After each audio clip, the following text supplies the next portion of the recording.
nikmat itu, karena atas berkat itu semua kita bisa berkumpul di sini, bisa kuat dan kembali menghadiri acara kelas Insani batch 5 yang terakhir ini. Tak lupa pula, salawat dan salam mari kita selalu sampaikan kepada junjungan kita Nabi Muhammad SAW, juga kepada para keluarga beliau, kepada istri beliau, kepada sahabat, kepada orang-orang yang senantiasa menemani beliau baik di saat susah maupun senang, dan semoga selawat juga sampai kepada kita umat-umat Nabi Muhammad sampai ke akhir zaman kelak. Amin. Baiklah, semoga teman-teman peserta semua dalam keadaan sehat walafiat. Kalaupun ada yang sakit, semoga segera disembuhkan oleh Allah Subhanahu wa Ta'ala. Pertama-tama saya ucapkan terima kasih kepada Pak Bagus khususnya yang sudah meluangkan waktunya untuk hadir di kelas Insani yang terakhir ini. Juga kepada teman-teman semua, semoga apa yang teman-teman semua, ibu-ibu, bapak-bapak, luangkan bisa mendapatkan manfaat dari Allah. Kemudian, insya Allah pada hari ini adalah kelas Insani batch 5 yang terakhir, seperti yang sudah kami infokan sebelumnya. Dan tema hari ini adalah tema tentang LGBT dalam pandangan psikologi Islam. Ini adalah tema yang sudah dipilih kemarin antara dua tema yang kemarin sudah, yang tentang intervensi, yang sekarang tema pilihan yang kedua yaitu tentang LGBT dalam pandangan psikologi Islam. Maka dari itu, mumpung ini yang terakhir, silakan dimanfaatkan momen yang ini sebaik-baiknya. Mungkin kalau ada kemarin yang belum sempat bertanya, silakan dimanfaatkan sekarang. Mumpung topiknya juga seru, dan kebetulan topik ini tuh sebenarnya sudah trending gitu, terutama di bidang psikologi. Apalagi sejak sekitar 5 tahun yang lalu atau 4 tahun yang lalu, tahun sekitar 2016-an, ada wacana untuk melegalkan perkawinan sesama jenis di Amerika dan negara-negara Eropa. Oleh karena itu, kita sebagai tanggung jawab sebagai seorang Muslim dan mungkin pegiat psikologi, semoga nanti kita bisa mendapatkan gambaran-gambarannya dan bisa membentengi diri kita dari pengaruh-pengaruh yang buruk seperti itu. Baik, apakah Pak Bagus sudah menyiapkan materinya, Pak? Sudah. Oh ya, baik. Tanpa berlama-lama lagi, mari kita sama-sama mempersiapkan diri untuk sama-sama mendengarkan apa yang akan disampaikan oleh Pak Bagus. Kepada beliau, saya persilakan. Baik, terima kasih. Bismillahirrahmanirrahim. Assalamualaikum warahmatullahi wabarakatuh. Waalaikumsalam warahmatullahi wabarakatuh. Alhamdulillah, nahmaduhu wa nasta'inuhu wa nastaghfir. A'udzu billahi ta'ala min syururi anfusina wa min sayyiati a'malina. Innahu may yahdihillahu fala mudhillalah wa may yudlil fala hadiyalah.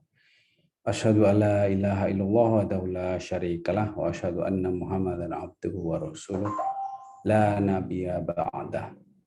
Allahumma sholli ala sayyidina Muhammad wa ala alihi wa ashabihi ajmain. Amma ba'du.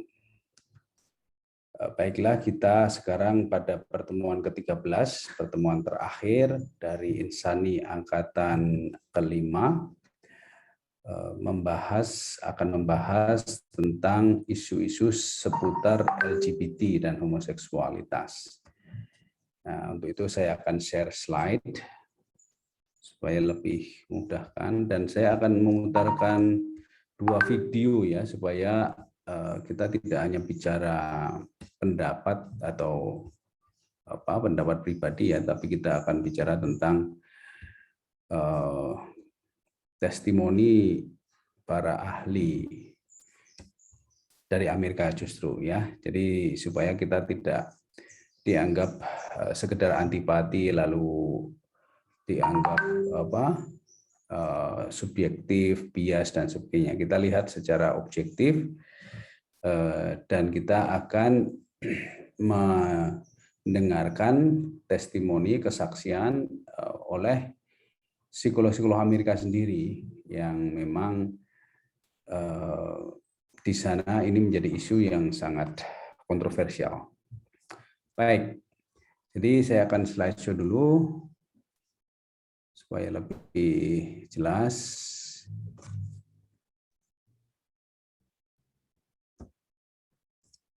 Oke, jadi isu kita adalah homoseksual dan LGBT. Ini yang betul sekali, yaitu di Amerika dilegalkan itu tahun 2015 akhir ya, sehingga heboh di seluruh dunia tahun 2016. Jadi Amerika ini ternyata memang menjadi negara yang sangat berpengaruh ya dalam berbagai hal, karena sebelum Amerika melegalkan itu sebetulnya negara-negara Eropa itu sudah beberapa yang melegalkan. Artinya Amerika itu sebenarnya termasuk agak belakangan ya, dan kalau Anda tahu tentang peta peradaban modern ini, Amerika itu termasuk negara yang bisa dibilang relatif puritan ya, relatif beragama begitu. Karena slogannya Amerika itu, kalau Anda bisa lihat di dolar ya, uang dolar itu slogannya Amerika adalah "In God We Trust" ya. Jadi Amerika itu percaya pada Tuhan ya, secara negara begitu. Sehingga memang ketika Amerika itu melegalkan itu di seluruh dunia heboh ya, karena Amerika bukan sebuah negara yang tingkat liberal dan sekulernya itu sekuat negara-negara Eropa gitu. Jadi ini supaya difahami sebagai background-nya. Nah, Indonesia ini sejak September 11 itu dikenal di seluruh dunia sebagai negara dengan penduduk Muslim terbesar di dunia. Nah, Indonesia ini menjadi satu target juga, karena kalau sudah Indonesia ini nanti melegalkan LGBT, maka negara-negara Muslim yang lain diharapkan akan mengekor ya. Jadi Amerika dan Indonesia di sini negara yang sangat penting ya, sebagai negara yang bisa diharapkan menjadi trendsetter ya, atau menjadi acuan karena alasan yang berbeda ya. Dan juga isu ini kan paling banyak ditentang oleh kaum muslimin ya, seperti di Arab, Saudi Arabia contohnya, yaitu LGBT itu hukumannya pancung ya, dihukum mati ya, di Malaysia juga ya. Namun demikian negara-negara yang bukan Islam pun sebetulnya seperti Rusia, Cina, Singapura itu juga mengharamkan ya. Jadi saya tahu Rusia itu cukup tegas ya, dia tidak masuk ke rumah-rumah untuk mencari orang LGBT, tapi dia mengatakan kalau sampai ada orang yang declare atau mengumumkan bahwa dia LGBT akan dipenjara gitu, atau mempromosikan tentang LGBT penjara. Tapi jadi ranah publiknya ini dilindungi oleh negara Rusia ya, gitu ya. Ini gambaran secara umum dulu sebagai background supaya difahami oleh kita semua. Jangan sampai ada kesan semua yang datang dari Amerika itu ya yang terbaik gitu. Ini saya pernah dengar wawancara ya Deddy Corbuzier dengan Dokter Boyke kalau nggak salah ya, mudah-mudahan saya nggak salah, itu dokter yang masalah seksualitas itu ya. Itu beliau pernah diundang di konferensi para dokter di Amerika ya, lalu beliau mengatakan, terus ditanya ya oleh Deddy Corbuzier, dokter lalu bilang apa di sana? Ya saya menolak jelas. Gimana mau menerima? Saya itu orang Indonesia. Saya tahu di Indonesia ini mayoritas Islam, dan kalau saya sampai bilang menerima, saya bisa digantung di sini gitu. Tapi menurut dokter gimana? Ya ini buktinya semua negara sudah menerima. Tapi kan nggak mungkin saya bilang kita menerima karena saya tidak bisa menghadapi risiko itu di Indonesia gitu. Jadi dokter ini yang cukup dikenal ya di masyarakat itu ketika bersikap di publik itu ternyata tidak sepenuh keyakinannya karena dia mengandalkan bahwa kalau Amerika sudah menerima berarti sudah benar gitu. Cuman dia takut dengan orang Indonesia. Nah ini menarik sekali ya. Jadi ini seorang dokter yang cukup terkenal. Dia menganggap bahwa ilmunya selama ini itu keliru hanya gara-gara, ini kurang lebih ya kalau dinarasikan dengan sudut yang lain. Dia menganggap bahwa yang dia yakini selama ini keliru gara-gara Amerika sudah merevisinya gitu. Nah ini betapa Amerika itu sangat powerful ya, sangat berpengaruh ya dalam mengubah pola pikir dan sebagainya. Nah oleh karena itu saya justru di sini akan menampilkan pendapat-pendapat orang Amerika sendiri ya untuk mengcounter bahwa seolah-olah Amerika sudah 100% mendukung LGBT. Itu tidak benar ya. Saya pernah mendapatkan naskah persidangannya ya ketika LGBT ini diputuskan legal itu seperti Supreme Court di sana itu ada 9 hakim. Jadi kayaknya Mahkamah Konstitusi kita itu meniru Amerika ya. Dan kita juga tahu bahwa Undang-Undang Dasar kita setelah reformasi itu banyak dipengaruhi oleh negara-negara asing ya.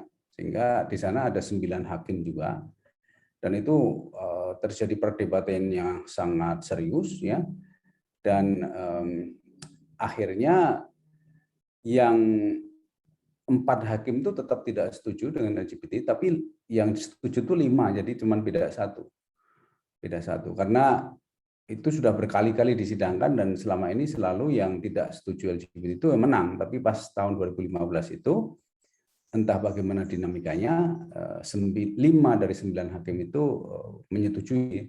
Tapi di Amerika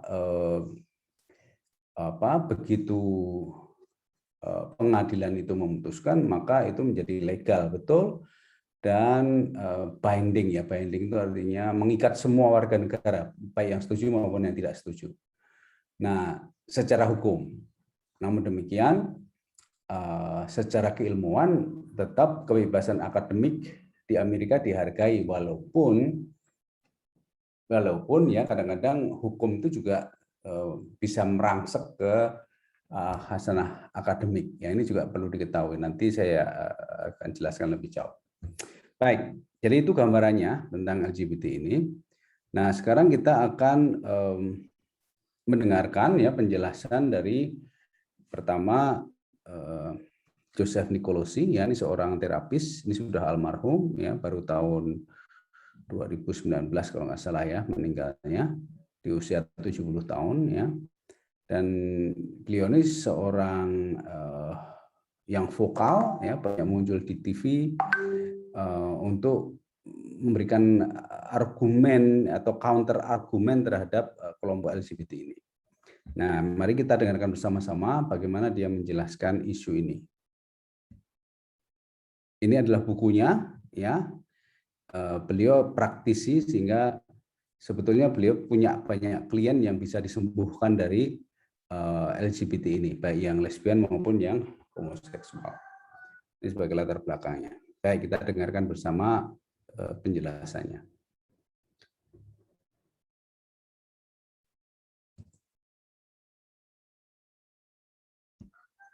Oops.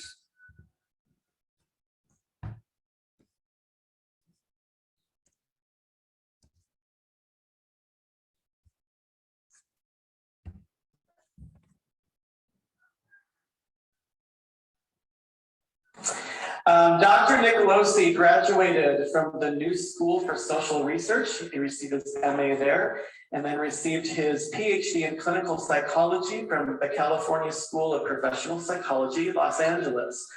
He's a licensed psychologist in California. Dr. Nicolosi is one of 3 founding members and former president of the National Association for Research and Therapy of Homosexuality, NARTH. He's a published author, international speaker, and has appeared on several radio and television shows. including Focus on the Family and Dr. Phil.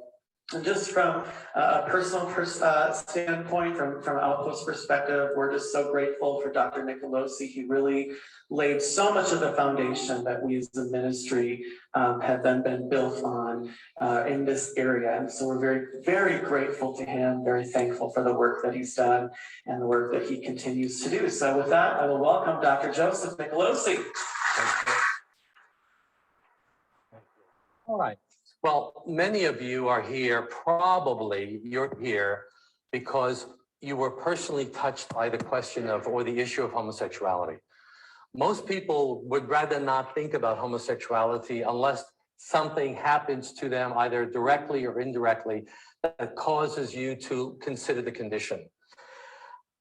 What I want to do tonight is talk about the cause of homosexuality, specifically the male condition. And we're going to be looking at the family dynamics that created the condition. And I know that there are maybe some mothers and fathers here, parents. And so this is not to be critical, not to make parents feel guilty or responsible. These are family dynamics that people unconsciously participate in. And even though we've worked with many, many parents, no mother or father ever wanted their child to have to deal with homosexuality. So try to understand that this is about information and not blame, of course. To begin with, homosexuality is not a sexual problem. It's a gender identity problem. That's the foundation of the same-sex attraction. Homosexuality is not about sex. It's about a person's sense of himself, about his relationships, how he forms and establishes relationships, his self-identity, his self-image, personal shame, his ability to sustain intimacy. Homosexual behavior is always, my wife says, be careful when you speak publicly, don't speak in absolutes. I'm saying homosexual behavior is always prompted by an inner sense of emptiness. I remember working with a physician after a couple of sessions, you know, the client always comes in wanting to deal with his homosexuality. And it turns out that we don't even talk about the homosexuality. We talk about everything else. And he said to me, after a couple of months of therapy, he said to me, I realized that the good news is that I don't have a sexual problem. The bad news is that my problem is everything else. But he's absolutely right. To go over the details of it, the 4 gay myths, 10% of the population of homosexuality, not true. It's really 1.5% to 2%. 10% has been promoted by Kinsey, 1950s. It turns out that Kinsey himself was a homosexual. Of course, that was talked about, and it was picked up by the gay press. The gay activists were working with some people in the media, and they came up with 10%. In fact, recently we came across a meeting of gay and lesbian professionals, and Charles Silverstein said, well, we were working with some reporters, and we said 20%, and the reporter said, no, that's too high. And we said, well, 3%, no, how about 10%? And the reporter said, yeah, 10% sounds good. And that's how they came up with 10%, and people have been believing 10%. You're born gay. That's one of the foundational myths of the homosexual, the gay movement. And they've been promoting the gay gene, 1991. Simon LeVay was supposed to have found biological evidence. I can tell you that there is no evidence, no conclusive evidence for a biological or a genetic foundation of homosexuality. Once gay, always gay. This is another fundamental principle of the gay movement.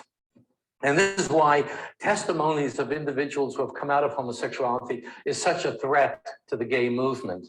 Because when an individual says, I was once homosexual and now I'm heterosexual, that is a fundamental challenge to the agenda, because many public opinion studies show that if people believe gays are born this way, they're more likely to accept the homosexual. But if there's any possibility of choice, then the acceptance of gays diminishes. Homosexuality is normal in every way, and this is another fundamental. It's just a question of taste. It's like vanilla or chocolate. There's nothing wrong except preference. In the media, in the movies, we see the gay character, the young gay character, especially on television. He's normal, well-adjusted, non-neurotic, wholesome, good-looking, at peace with himself. It's usually the heterosexual guy who's insecure and anxious about his sexuality. Tolerance versus approval. A very important distinction. We're living in a culture of sound bites, and people are getting confused. We have to make the distinction between tolerance versus approval. We have to be tolerant of people living their life and seeking their happiness the way they want, but it doesn't mean that we have to give approval. And that's where Christians get confused. You know, if I don't approve, then I'm intolerant. No. We make the distinction and talk about informed disapproval. Informed disapproval does not mean homophobia. Phobia means irrational fear of. We're not talking about irrational fear. We're just saying that we are disapproving of homosexual behavior as normal and natural and equivalent to heterosexuality based upon our education, based upon our studies, based upon coming to conferences like this today, based upon your faith tradition. Your faith tradition is a valid source of information, of education. So many Christians are made to believe that if you disapprove of homosexuality, science is against you. You know, you have religion, which is just a belief system, and then you have science. I can tell you the science supports biblical teachings on homosexuality. Gay versus homosexual. It's very important for us to make the distinction between these two words, because gay activists would have us believe that gay and homosexual are synonymous. So if you're debating, if you're talking to someone, know the difference between these two terms. Gay is a social, political identity. It's basically saying homosexuality is normal and natural for me. That's a gay identity. That's different from homosexual. Homosexual is simply a description of sexual preference. It's a psychological condition. The people that come to our clinic are dealing with homosexuality, are homosexual, but they're not gay identified. They reject the gay self-label.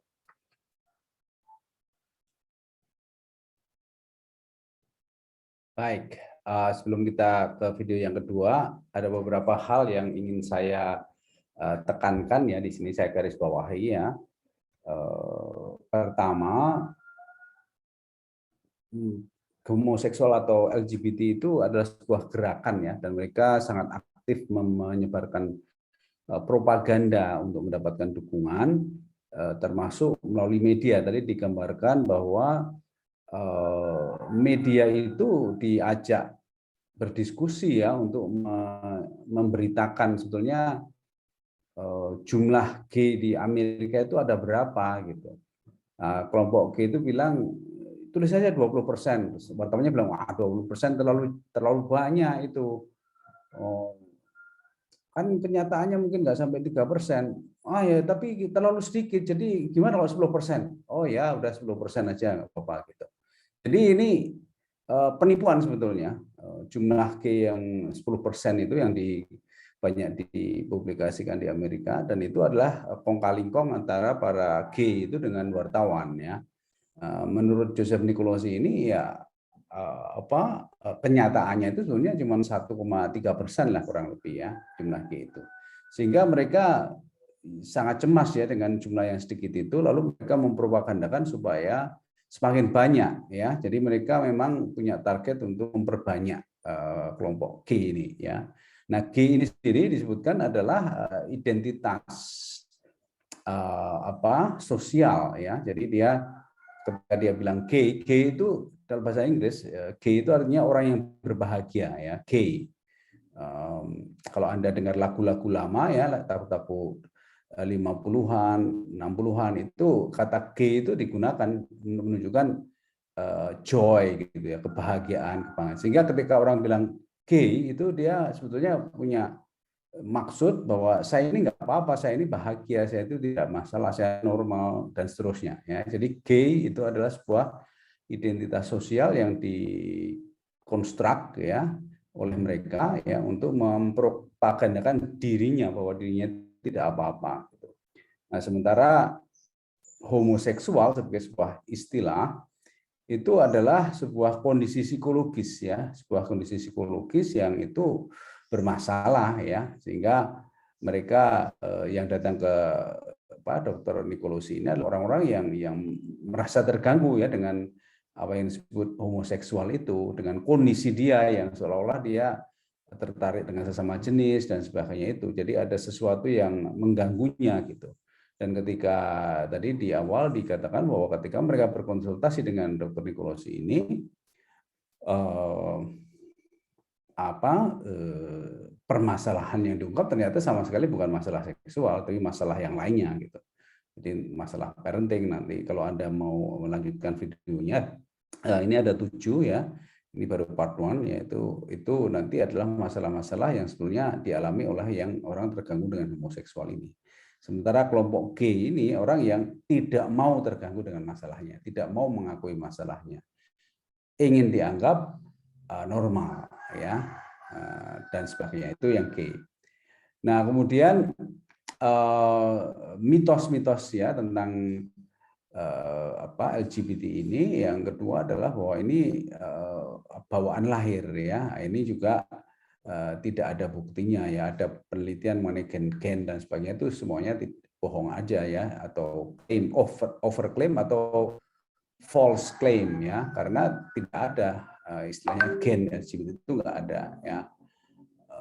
Kemudian juga doktrin ya bahwa sekali G akan tetap G itu juga tidak terbukti, karena banyak sekali, nanti akan saya tunjukkan juga bahwa itu gangguan ya, dan sudah banyak kasus mereka kembali normal gitu ya. Salah satunya juga yang disaksikan oleh Ustadz Samsi Ali dari New York, itu pernah bilang beliau pernah didatangi seorang G gitu ya, yang gelisah gitu, lalu masuk Islam dan jadi normal ya, dan banyak tokoh yang lain. Jadi doktrin bahwa sekali G akan tetap G itu juga tidak benar ya, itu hanya propaganda saja. Nah, kemudian klaim bahwa orang homoseksual itu juga, atau orang LGBT atau G itu bisa hidup normal, tenang dan functioning, adjust, itu hanya klaim juga, itu denial ya, pengingkaran terhadap kondisi psikologis yang sesungguhnya ya, sehingga kita jangan sampai terjebak ya. Di sini juga membedakan apa bedanya toleransi dan persetujuan ya. Approval itu persetujuan. Jadi toleransi itu artinya kita ya terserah aja gitu ya, hukum dinukum waliyadin gitu. Tapi kalau approval itu kita mengakui dan kita menganggapnya itu benar ya, itu sangat berbeda. Ya, kita tahu dalam Al-Qur'an ya, itu istrinya Nabi Lut itu bukan pelaku LGBT, tapi mendapat azab karena approve ya, karena walaupun dia bukan pelaku tapi dia menganggap itu wajar gitu, mengapprove, menyetujui gitu dalam hatinya gitu. Dan Allah tahu itu, walaupun Nabi Lut sendiri mungkin tidak tahu ya, atau tidak dinyatakan tahu di situ, tapi betul-betul itu suatu dosa besar ya, mengakui itu saja dosa besar, karena artinya dia mengingkari sunatullah ya. Jadi jangan sampai kita menyamakan ya toleran dengan approval ya. Toleran itu artinya ya bagaimana lagi, kita nggak bisa ngapa-ngapain kalau dia kayak itu. Ya kalau kita dokter bisa kita obati, kita terapis bisa kita bantu. Tapi kalau dia mau, kalau nggak mau ya udah gitu. Jadi jangan kita terus berbuat kasar terhadap mereka, terus mencaci maki mereka, itu kan tidak baik. Nah, itu namanya toleran. Jadi toleran itu tidak menyetujui, tapi ya terserah aja lah, itu urusanmu sendiri gitu. Itu toleran ya. Nah, ini supaya kita juga memahami, kita sekarang ini juga dibanjiri ya oleh istilah toleransi yang itu menjadi pintu masuk kaum LGBT ini dengan masuknya organisasi-organisasi seperti Arus Pelangi lah dan sebagainya yang merasa harus diterima ya karena makna Pancasila juga sudah direduksi sebagai keberagaman ya sehingga apapun yang aneh itu harus diterima karena toh Pancasila itu kan keberagaman gitu. Padahal jelas bahwa Pancasila itu dasarnya adalah ketuhanan yang Maha Esa. Ini yang mulai diplesetkan ya. Dan ini harus hati-hati juga. Ya, ini survei kecil-kecilan ya ada 372 subjek ya dari mahasiswa angkatan baru itu sudah percaya hampir 50% ya. Sekitar 50% itu percaya bahwa Pancasila itu intinya keberagaman. Ini artinya propaganda mereka sudah mulai masuk ke benak anak muda kita. Nah, ini yang harus kita waspadai.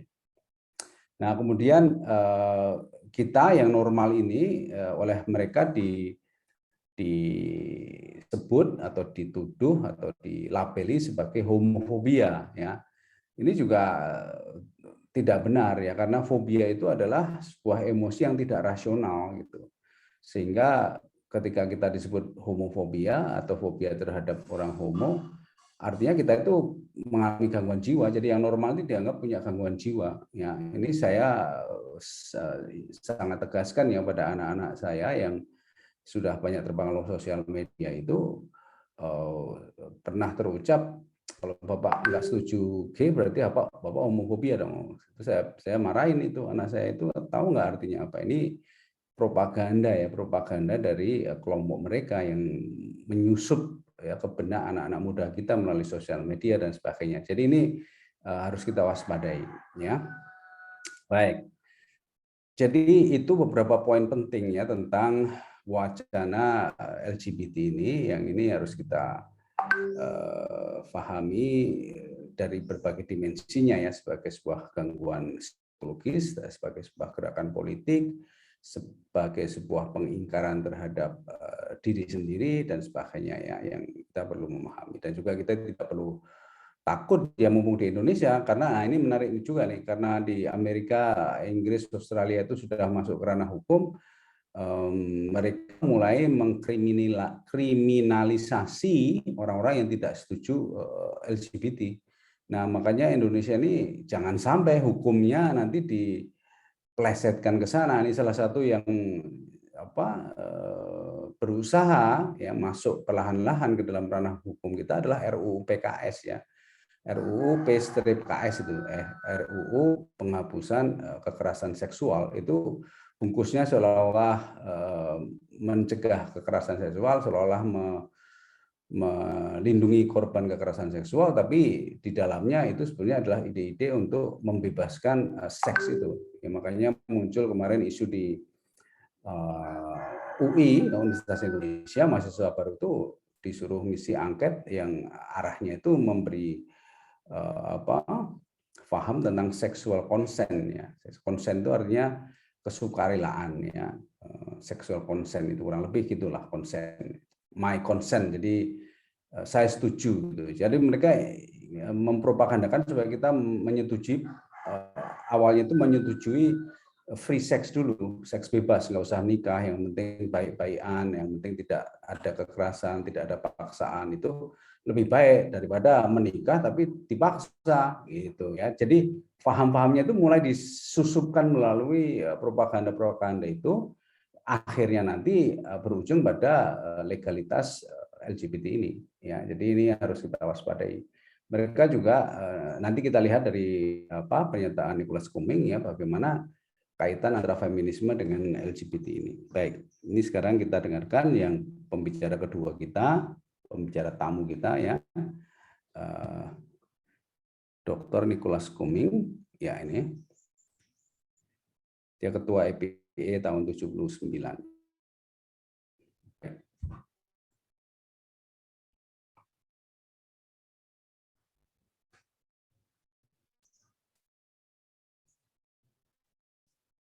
So first of all, I would like to know, you've been president of the EP for several years.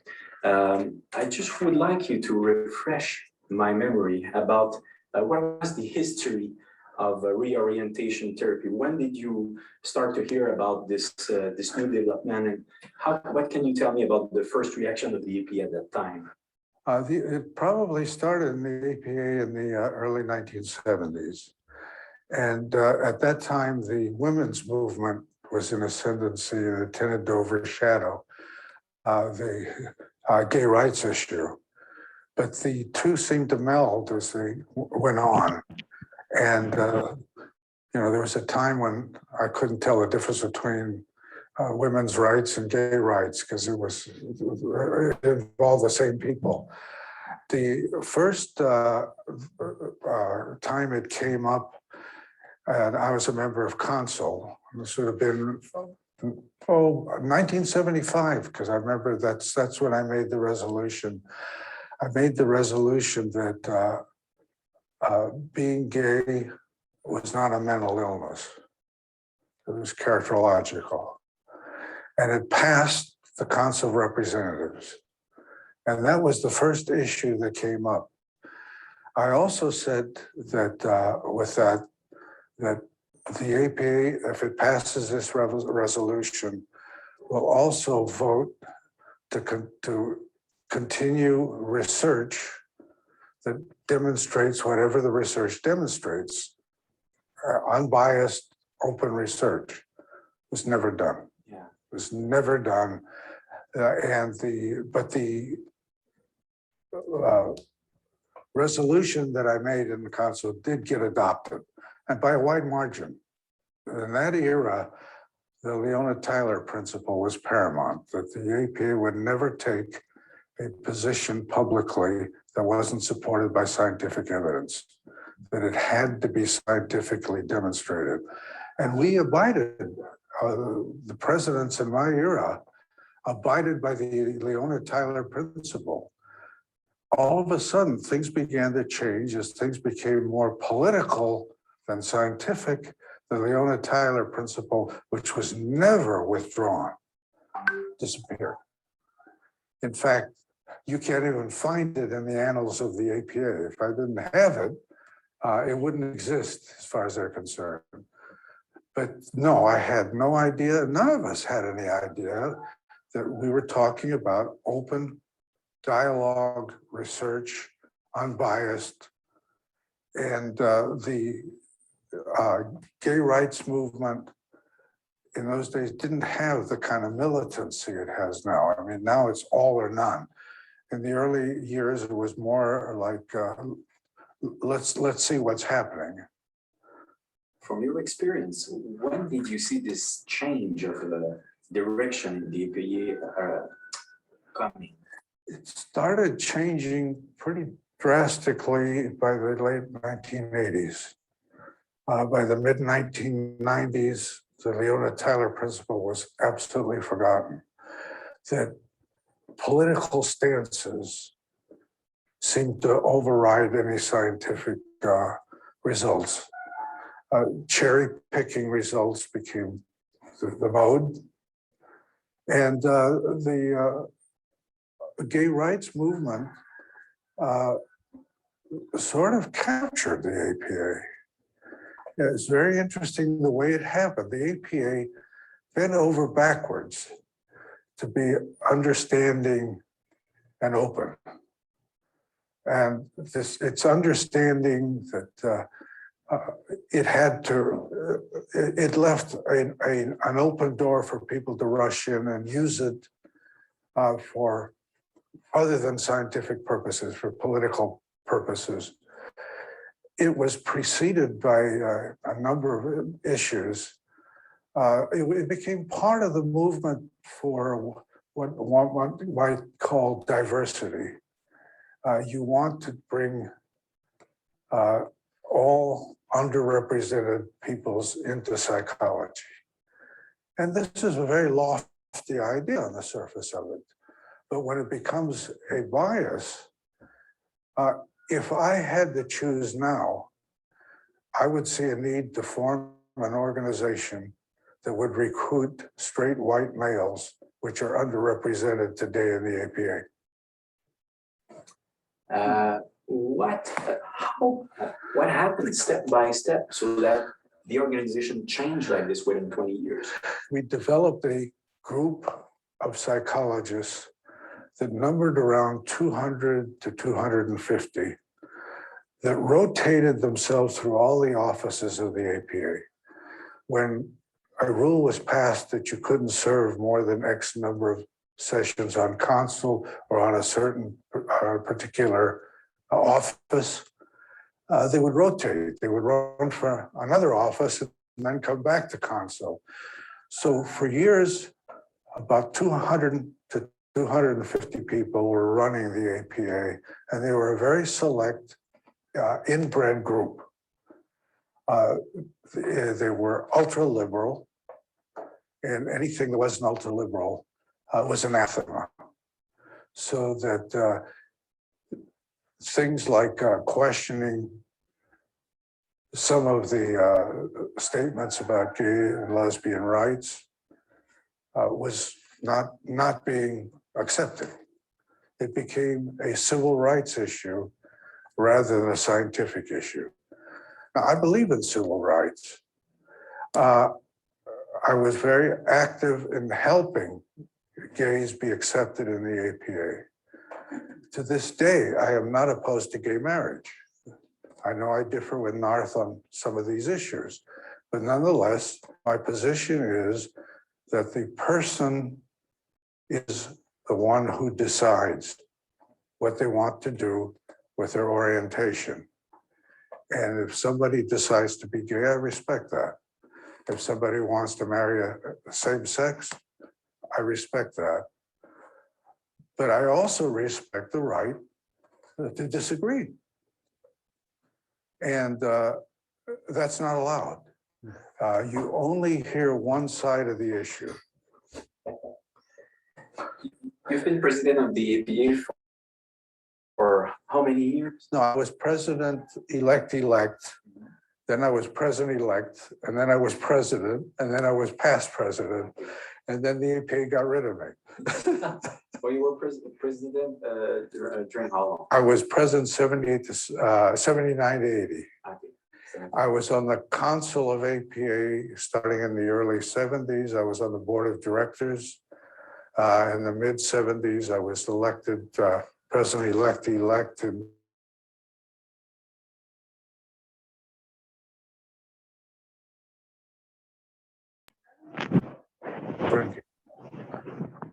the income that they used to get from the special assessment is dried up. So the APA is going through some real changes at this point. What the future will be, I'm not sure.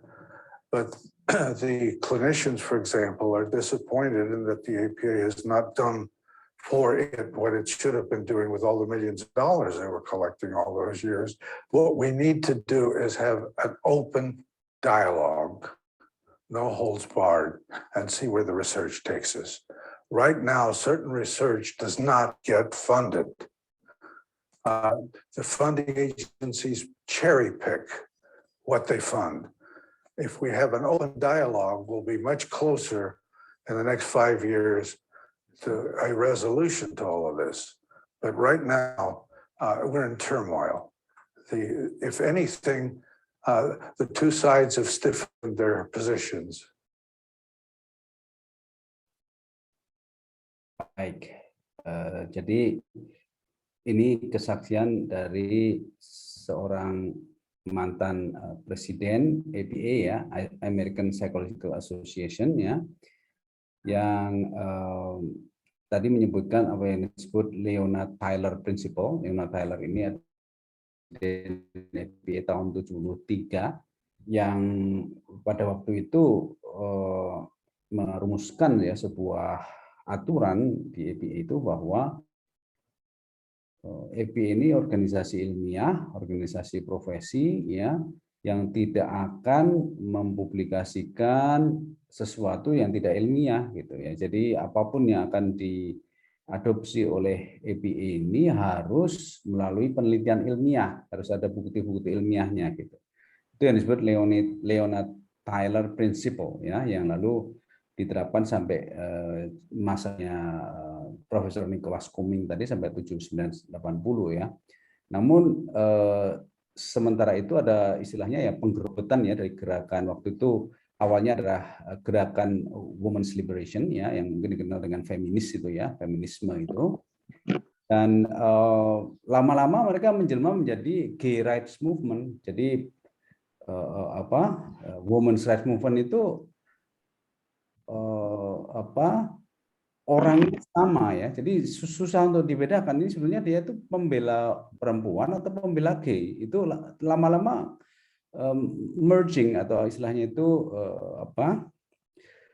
tidak jelas bedanya karena orangnya sama ya. Dan itu masuk APA, lalu mereka menguasai council, itu adalah dewan pakarnya begitu. Dan ketika mereka berkuasa di situ, mereka membatasi keanggotaannya sekitar 200 atau 250 orang, yang itu semua mereka seleksi, kalau tidak setuju dengan mereka tidak akan diterima ya. Jadi yang masuk ke pimpinan APA itu ya hanya mereka yang setuju LGBT saja. Gitu. Itu sejak tahun 70-an ya, sehingga mereka memang ada strategi yang sistematis ya untuk menguasai APA itu. Dan tadi disebutkan bahwa Dr. Cumming mengatakan bahwa APA itu sudah dikuasai oleh kelompok mereka ya, dan Dr. Cumming sendiri akhirnya terpental ya karena dia tidak setuju dengan itu ya, tidak setuju dengan gerakan itu ya. Nah, kemudian mereka juga ke publik ya, itu tadi kan kesaksian dari internal para psikolog di American Psychological Association ya. Tapi secara publik dia tidak mengatakan mereka pembela gay ya, mereka mengatakan dia pembela keberagaman ya, diversity. Nah, ini makanya harus waspada kita ketika di sini Indonesia ini semakin marak ya propaganda tentang keberagaman, karena ini juga satu paket ya dengan Gay Right Movement ini, dan ini terjadi APA. Jadi mereka mempropagandakan keberagaman, dan Dr. Cumming waktu itu ya tidak sadar bahwa itu bagus ya, bisa menerima banyak orang gitu dan sebagainya. Tapi ternyata agenda tersembunyi di balik keberagaman itu adalah supaya semakin banyak orang gay yang bisa masuk ke APA, dan itu sudah terjadi sejak tahun 80-an ya. Sehingga yang sering disebut DSM 5 ya sudah menganggap LGBT sebagai sesuatu yang normal, itu karena orang-orang yang menyusun itu sudah LGBT semua gitu. Jadi ada proses pengambil alihan ya APA itu, sehingga ya tidak heran. Dan ini juga ada di websitenya Profesor Joseph Nicolosi ya, Dr. Joseph Nicolosi ya, siapa saja orang-orang yang memutuskan itu. Dan yang menarik itu tadi disebutkan juga bahwa APA ini lalu bukan lagi menjadi organisasi ilmiah profesional, tapi menjadi organisasi politik ya. Mereka mulai bicara tentang civil rights ya, civil rights itu hak warga negara ya, hak dan sebagainya. Dan itu nampaknya bagus ya, hak istilahnya Indonesia lebih tepatnya hak civil rights movement itu ya. Jadi gerakan untuk memperjuangkan hak-hak masyarakat ya. Tetapi di balik itu sebenarnya mereka menyisipkan ya, termasuk di dalamnya adalah hak LGBT itu ya. Sehingga sekali lagi sejak tahun 70-an, 80-an ini APA ini sudah diambil alih menjadi gerakan politik, bukan lagi gerakan ilmiah, bukan lagi asosiasi ilmiah ya. Dan mereka karena mereka menguasai dana ya, maka mereka memilih penelitian-penelitian yang sesuai dengan agenda mereka. Kalau yang tidak sesuai tidak didanai gitu tadi katanya ya. Inilah yang di dunia psikologi di Amerika ya. Ini kesaksian dari orang dalam ya, dan kita menyaksikan bagaimana ini perkembangannya sampai sekarang. Nah, sekarang pertanyaannya, mengapa kok psikologi ini yang dipolitisasi ya? Kenapa ilmu psikologi ya? Nah, ini kita perlu ketahui bagaimana pemetaan tentang keilmuan ya. Ini ada satu penelitian istilahnya yang memetakan ya ilmu-ilmu cabang-cabang disiplin ilmu ini dalam sebuah web gitu ya, jejaring begitu. Dan kita lihat di sini bahwa ilmu psikologi ini termasuk yang di garis tebal ya. Karena apa? Karena ilmu psikologi ini adalah ilmu yang core ya, inti ya. Dia mempengaruhi banyak ilmu yang lain. Jadi ilmu psikologi ini memang ilmu yang sangat penting, sangat fundamental, sangat mendasar, sehingga banyak ilmu yang lain itu akan terpengaruh. Jadi ini strateginya sekali ya, jitu sekali ya, menguasai ilmu psikologi, maka yang lainnya akan terpengaruh, termasuk hukum. Jadi hukum itu ketika mengambil keputusan ya melegalkan LGBT itu salah satu dasar pertimbangannya adalah karena psikologi yang sudah dikuasai lebih dahulu oleh gerakan LGBT ini gitu ya. Dan ini yang terjadi sekarang dengan isu homofobia, dengan isu diskriminasi dan sebagainya itu mereka akan semakin berkuasa ya dengan menggunakan hukum ya. Dan saya kemarin dengar langsung dengan seorang psikolog dari Australia, beliau seorang muslimah ya. Dia tidak berani ngomong soal LGBT karena kalau sampai ketahuan publik ya bahwa dia anti LGBT itu hak prakteknya dicabut. Nah, ini luar biasa sekali cengkraman hukum ini betul-betul sudah angkara murka ya, sudah apa istilahnya itu sewenang-wenang ya, zalim ya. Jadi hukum bisa menjadi alat untuk sebuah kedoliman. Jadi orang-orang Amerika, Australia, Inggris, ya, Kanada juga. Saya pernah ketemu profesor dari Inggris, lalu profesor dari Kanada dan juga dari Amerika, ya, yang mereka itu Muslim karena kita ada asosiasi Muslim Psychologist, ya. Jadi kita banyak bergaul dengan orang-orang Muslim dari berbagai dunia. Mereka takut kalau ngomong LGBT ini dan resikonya itu ya dibunuh pelan-pelan ya, artinya tidak boleh praktek ya dan sebagainya, dan ini konsisten ya.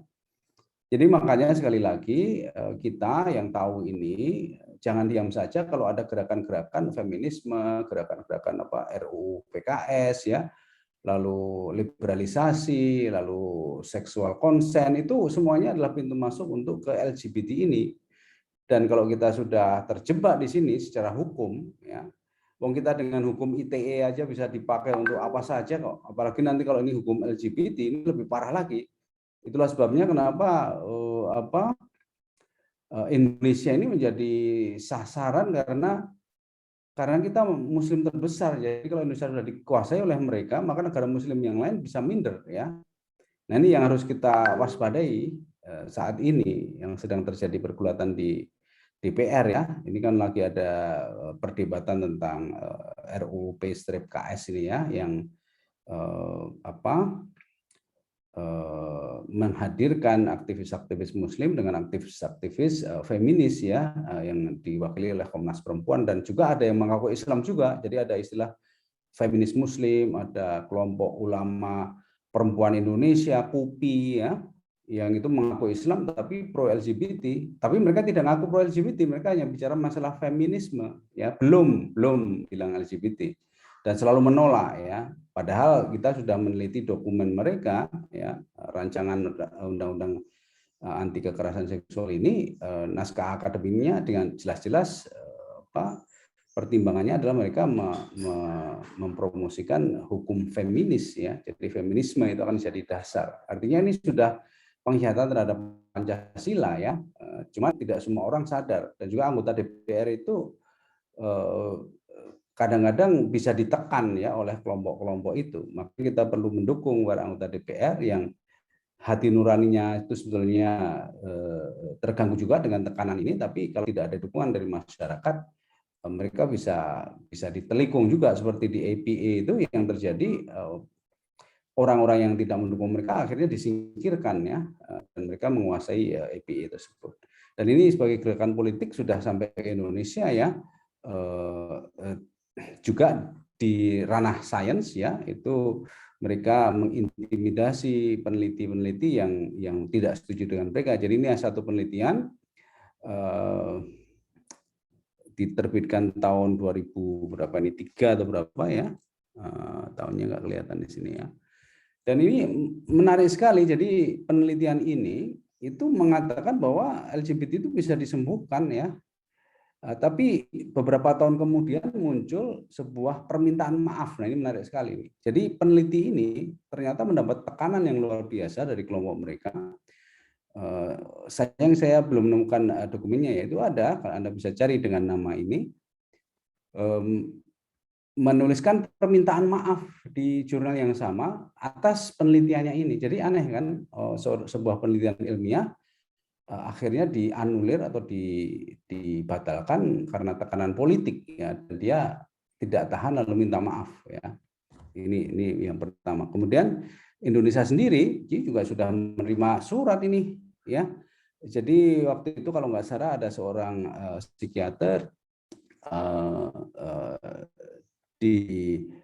dari Departemen Kesehatan yang berbicara tegas di acara ILC, ya, Indonesia Lawyer Club, ya, bahwa LGBT ini gangguan jiwa. Langsung asosiasi psikiater ini dapat surat dari Amerika, coba bayangkan.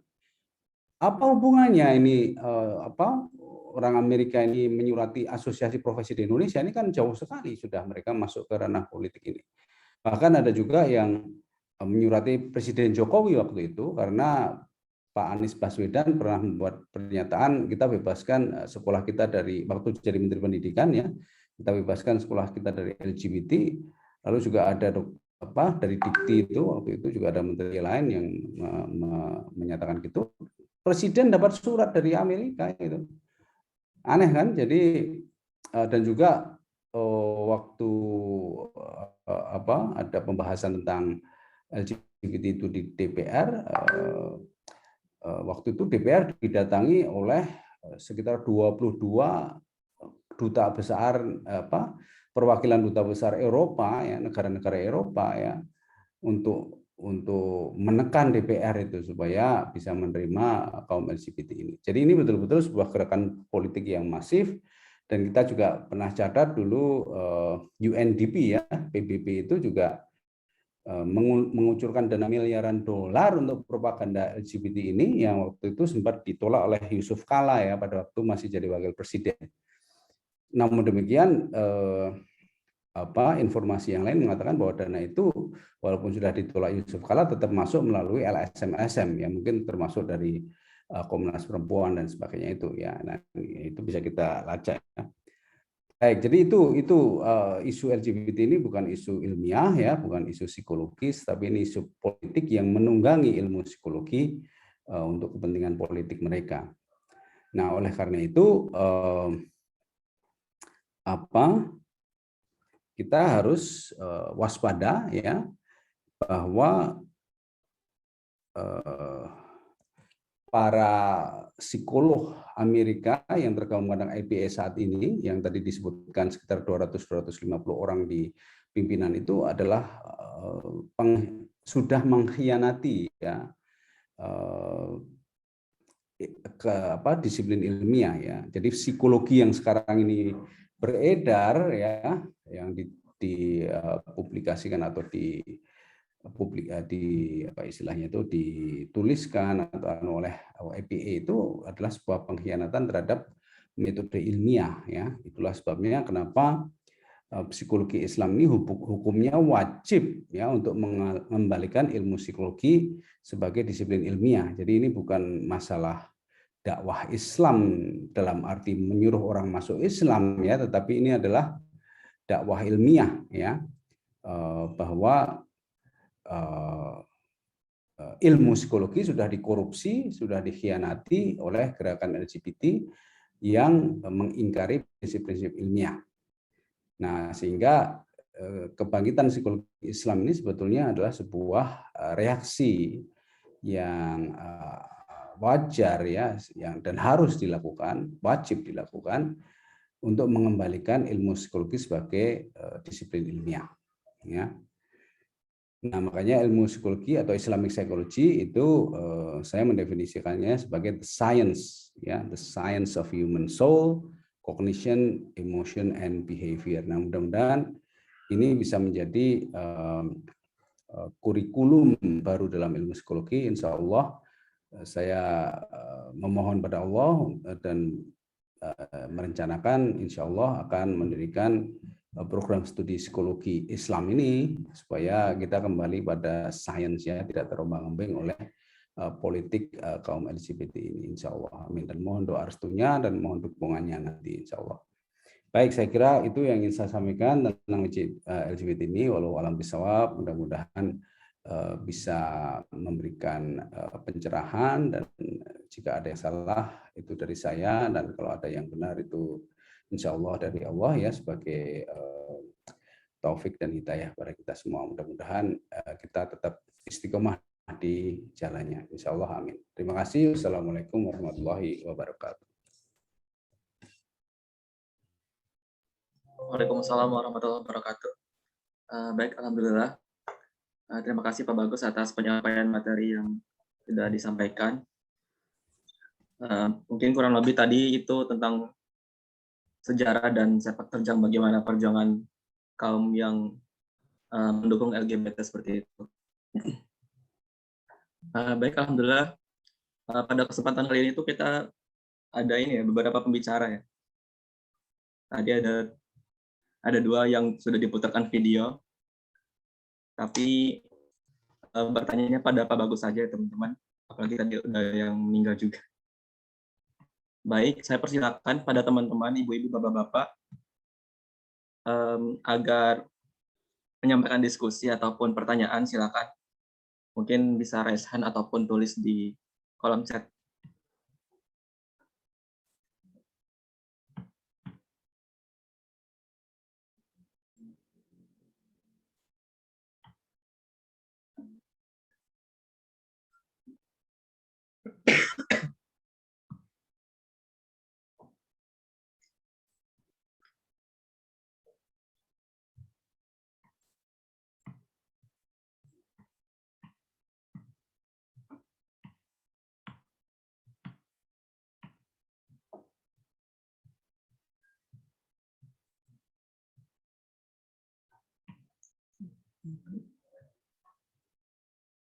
Oke, belum ada yang mau bertanya ataupun berdiskusi.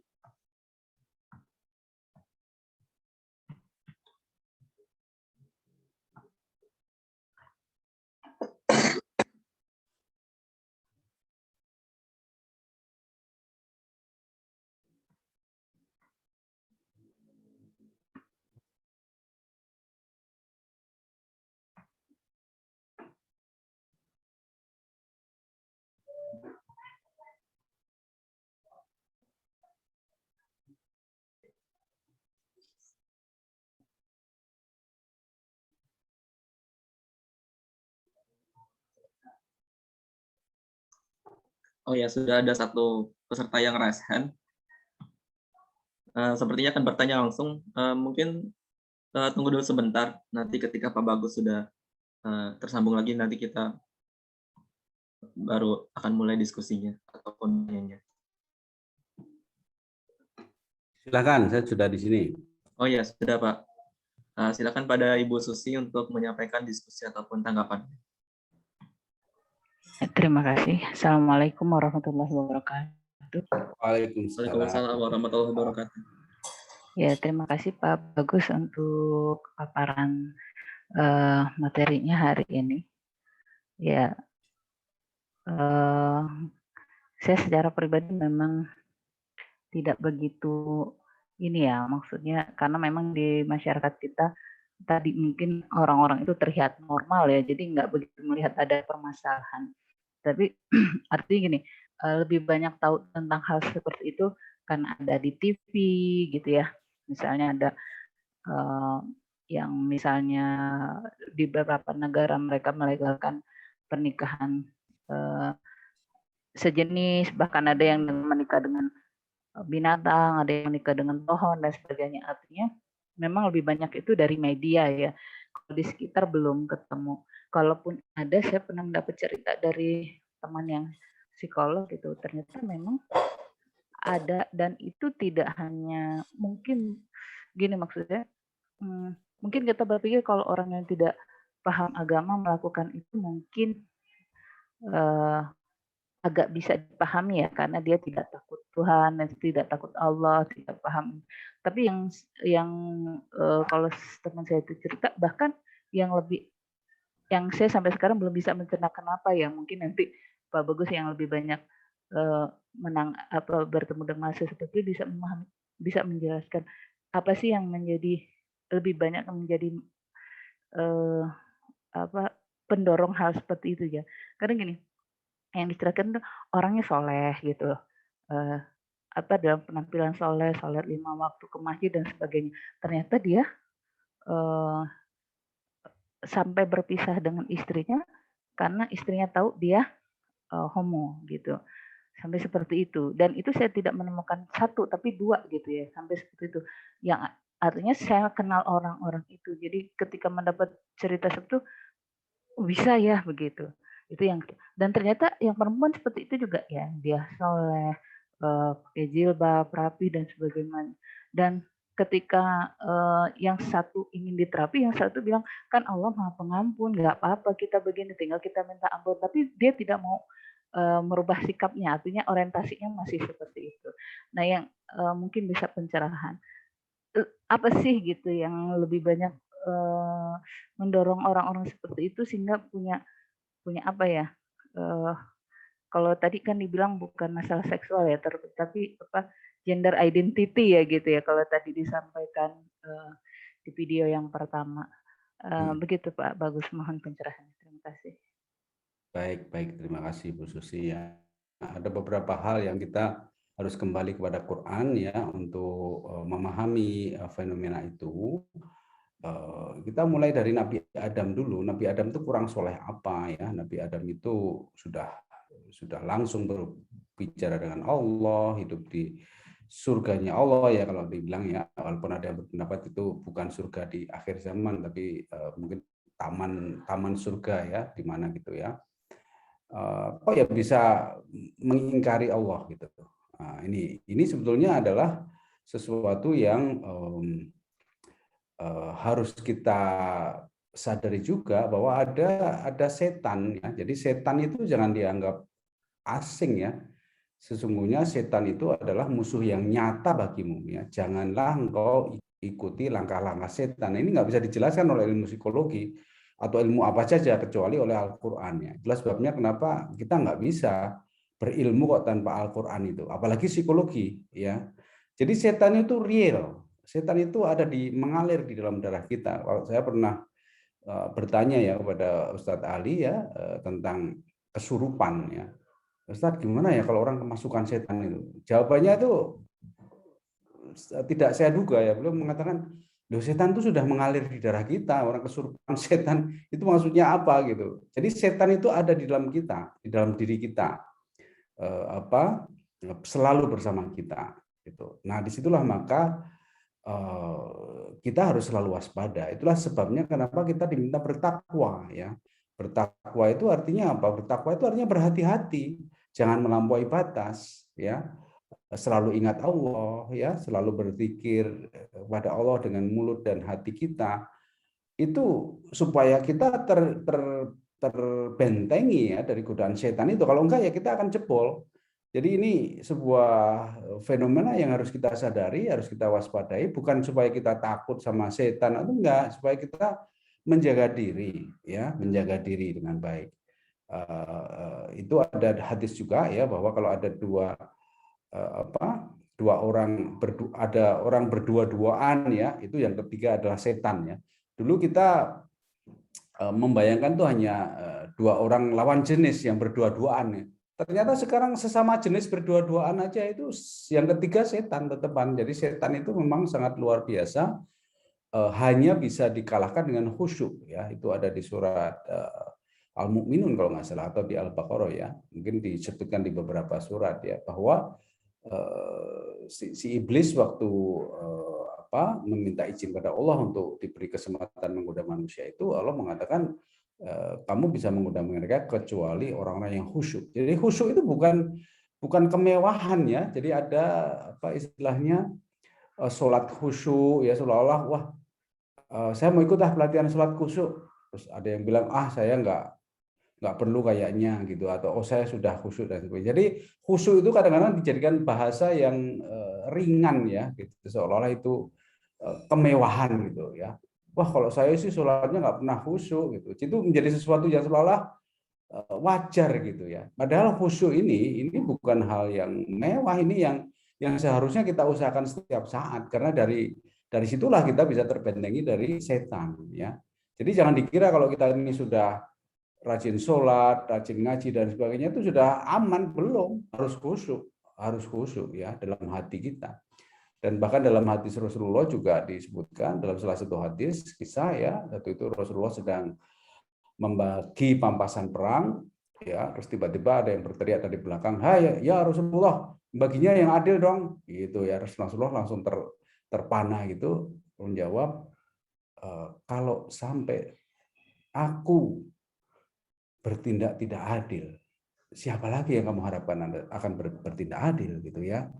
Lalu Rasulullah mengatakan bahwa suatu saat nanti ada orang yang rajin sholat, rajin ngaji, baca Qurannya bagus, tapi dia bukan Muslim. Nah itu adalah gambarannya, ilustrasi tentang kehidupan dunia ini. Makanya harus sangat berhati-hati, harus selalu zikrullah ya, mengingat Allah dengan khusyuk, dengan hati yang tulus ya, ikhlas yang sungguh-sungguh ya, harus bertakwa ya, berhati-hati, jangan sembarangan, menjaga diri dari batas dan sebagainya. Jadi ini sebagai suatu framework yang sangat penting ya, dan juga ini yang menjadi frameworknya, dasarnya psikologi Islam itu. Jadi manusia ini bukan masalah perilaku, bukan masalah emosi saja, ini masalah jiwa yang harus kita lindungi, gitu ya. Sehingga kalau kita melihat ada orang kok kelihatannya soleh dan sebagainya, kok perilakunya seperti itu, ya itu jelas setannya lebih kuat ya. Jelas itu riya ya.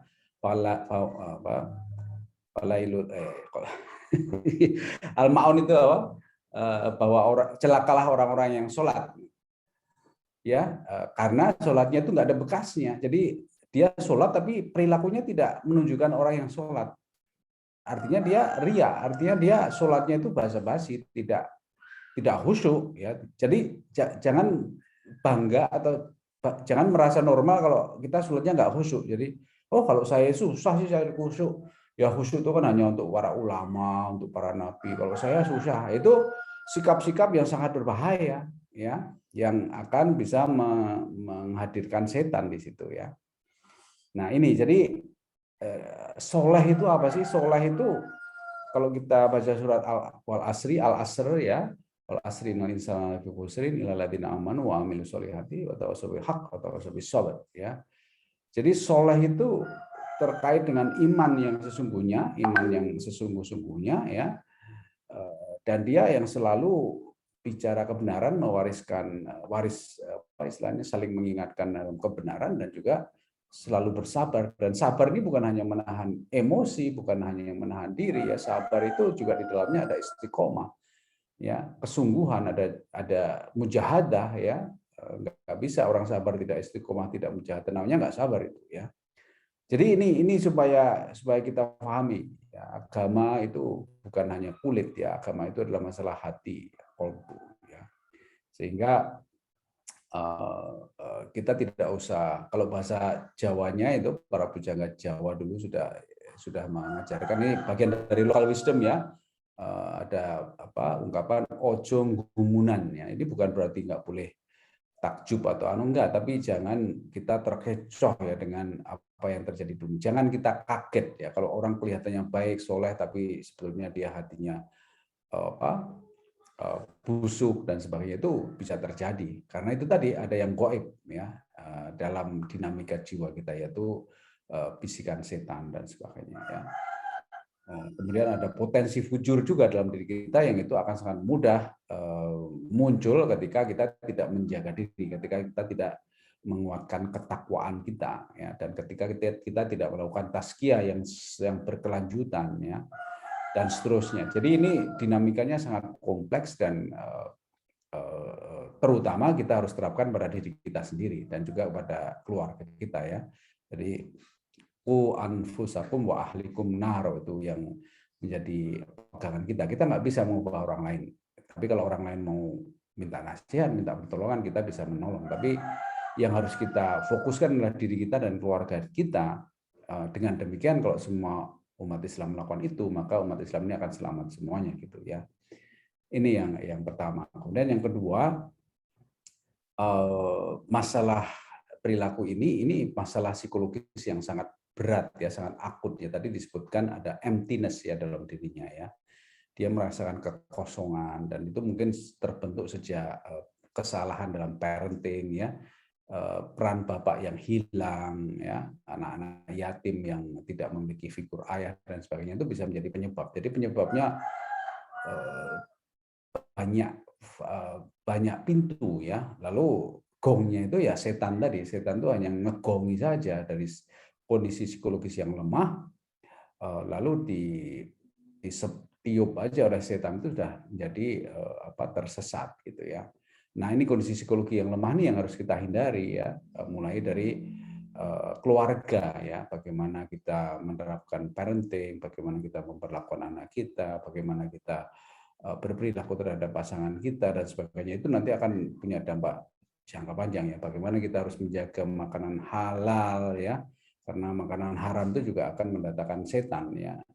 Daging kita itu nanti akan daging yang tumbuh dari makanan haram itu sendiri itu sudah kotor ya, dan nanti kalau itu sampai ke hati, ke jantung dan sebagainya, itu nanti ada dampak spiritualnya juga. Jadi jiwa dan raga itu satu kesatuan, jadi jangan dikira itu terpisah ya. Oh, itu kan cuman makanan, apa hubungannya dengan keimanan ya? Jelas ada. Ketika makan aja kita sudah bisa kehilangan keimanan ya, ketika kita makan dengan rakus dan sebagainya ya, makan makanan haram itu kan sebetulnya kita kehilangan keimanan. Jadi semuanya itu terkait, terintegrasi satu sama lain. Jadi seperti itu, fenomena ini muncul ya karena ada masalah psikologis yang terpendam, lalu ini menjadi merebak, menjadi menjamur itu karena setannya sudah mendunia ya, sehingga orang jadi merasa nyaman, tidak takut lagi. Padahal takut itu adalah bagian dari takwa ya, takut kepada Allah, takut berbuat nista, takut berbuat dosa, itu kan bagian dari takwa. Tapi ketika orang kehilangan rasa takut, maka ya lebih mudah dia berbuat dosa itu. Itu kurang lebih Bu Susi ya. Jadi sekali lagi ini menegaskan bahwa psikologi Islam ini wajib hukumnya ya. Karena inilah yang diajarkan oleh Imam Al-Ghazali, diajarkan oleh Al-Balkhi ya. Bahkan Ibnu Sina pun itu sedikit banyak juga bicara, walaupun dia lebih banyak bicara kesehatan, tapi psikologi juga diungkapkan. Dan tentu saja Nabi kita Rasulullah SAW adalah seorang psikolog yang sangat ahli ya, bagaimana bisa mengetuk hati orang ya dari berbagai sisi ya, bagaimana bisa mengalahkan orang-orang kafir di Mekah itu tidak dengan senjata tapi dengan mengetuk hatinya ya. Itu yang kita lihat di ilustrasi di film The Message itu ya.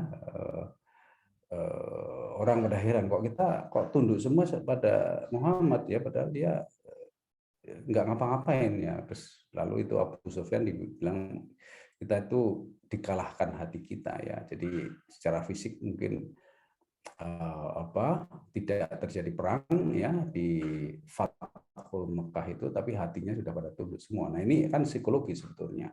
Jadi psikologi itu jangan dimanai sebagai ilmu dari barat dan sebagainya, tapi ini ilmu jiwa atau ilmu nafs ya. Psihe itu artinya jiwa. Dan yang ada di barat itu sebetulnya sudah bukan ilmu ilmiah lagi, itu adalah sebagai alat untuk propaganda dan sudah mengkhianati disiplin ilmiah dan digunakan untuk politik, dan politiknya sayang sekali untuk politik kemaksiatan ya, politik tentang hal-hal yang buruk ya. Makanya kita harus hati-hati, harus waspada. Sekali lagi jangan merasa aman ya, karena dunia ini adalah ujian dan kita harus selalu menjaga diri, khusyuk, bertakwa dan ingat Allah setiap saat. Demikian kurang lebih jawaban dari saya. Terima kasih. Baik, alhamdulillah. Terima kasih atas jawabannya Pak Bagus Riono. Semoga bisa memberikan pencerahan kepada Ibu Susi. Iya, terima kasih Pak Bagus untuk jawabannya. Nanti mohon berkenan dijelaskan yang itu Pak, program psikologi yang 3 semester itu. Ya, karena kayaknya kalau saya merasa pribadi masih kurang ya, artinya karena semakin banyak kita punya ilmu kan setidaknya kita semakin banyak bekal gitu. Nanti kalau berkenan bisa Insya Allah. dijelaskan. Nanti saya buka pendaftaran awal aja ya, soalnya ini programnya lagi digodok. Oh iya, terima kasih. Supaya kita tahu peminatnya.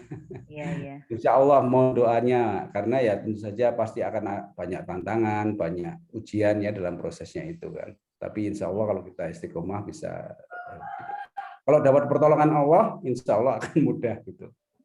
Ya, amin. Terima kasih. Sama-sama, terima kasih. Oh ya, baik. Oh, ini sudah ada dari salah satu peserta Pak, dari Mas Jihad Wafda. Saya berminat. Oh. Mas Jihad hadir rupanya. Ya, kita sama-sama berdoa saja supaya bisa terlaksanakan rencananya, insya Allah. Amin. Baik, mungkin kita masih punya sekitar 24 menit lagi sebelum jam 11. Untuk sekarang ada 2 peserta lagi yang mau bertanya. Untuk giliran selanjutnya, saya persilakan kepada Pak Adnan Saleh untuk menyampaikan pertanyaannya.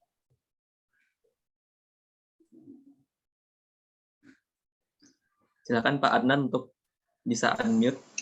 Ya.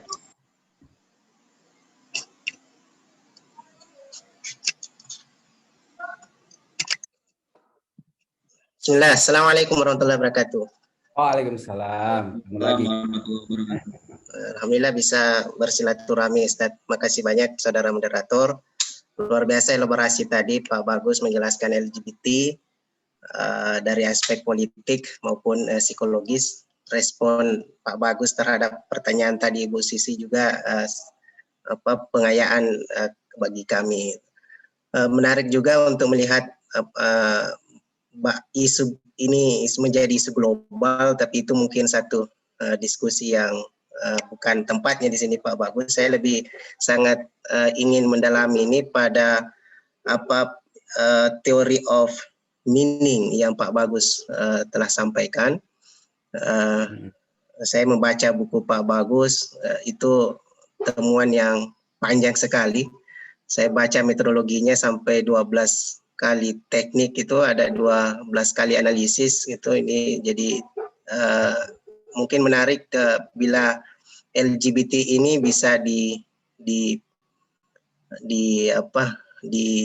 diasah ya, dilihat dari kacamata teori of meaning ini Pak Bagus. Saya juga dari sedikit pengetahuan saya mencoba membaca itu dari beberapa pertemuan yang saya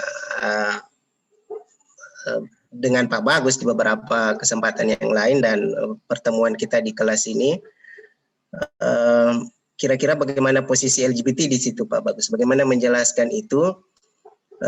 Pada pertemuan ke-8 sebenarnya saat kita membahas motivasi manusia itu, ada salah satu teman kita yang membahas ini, saya ingat itu.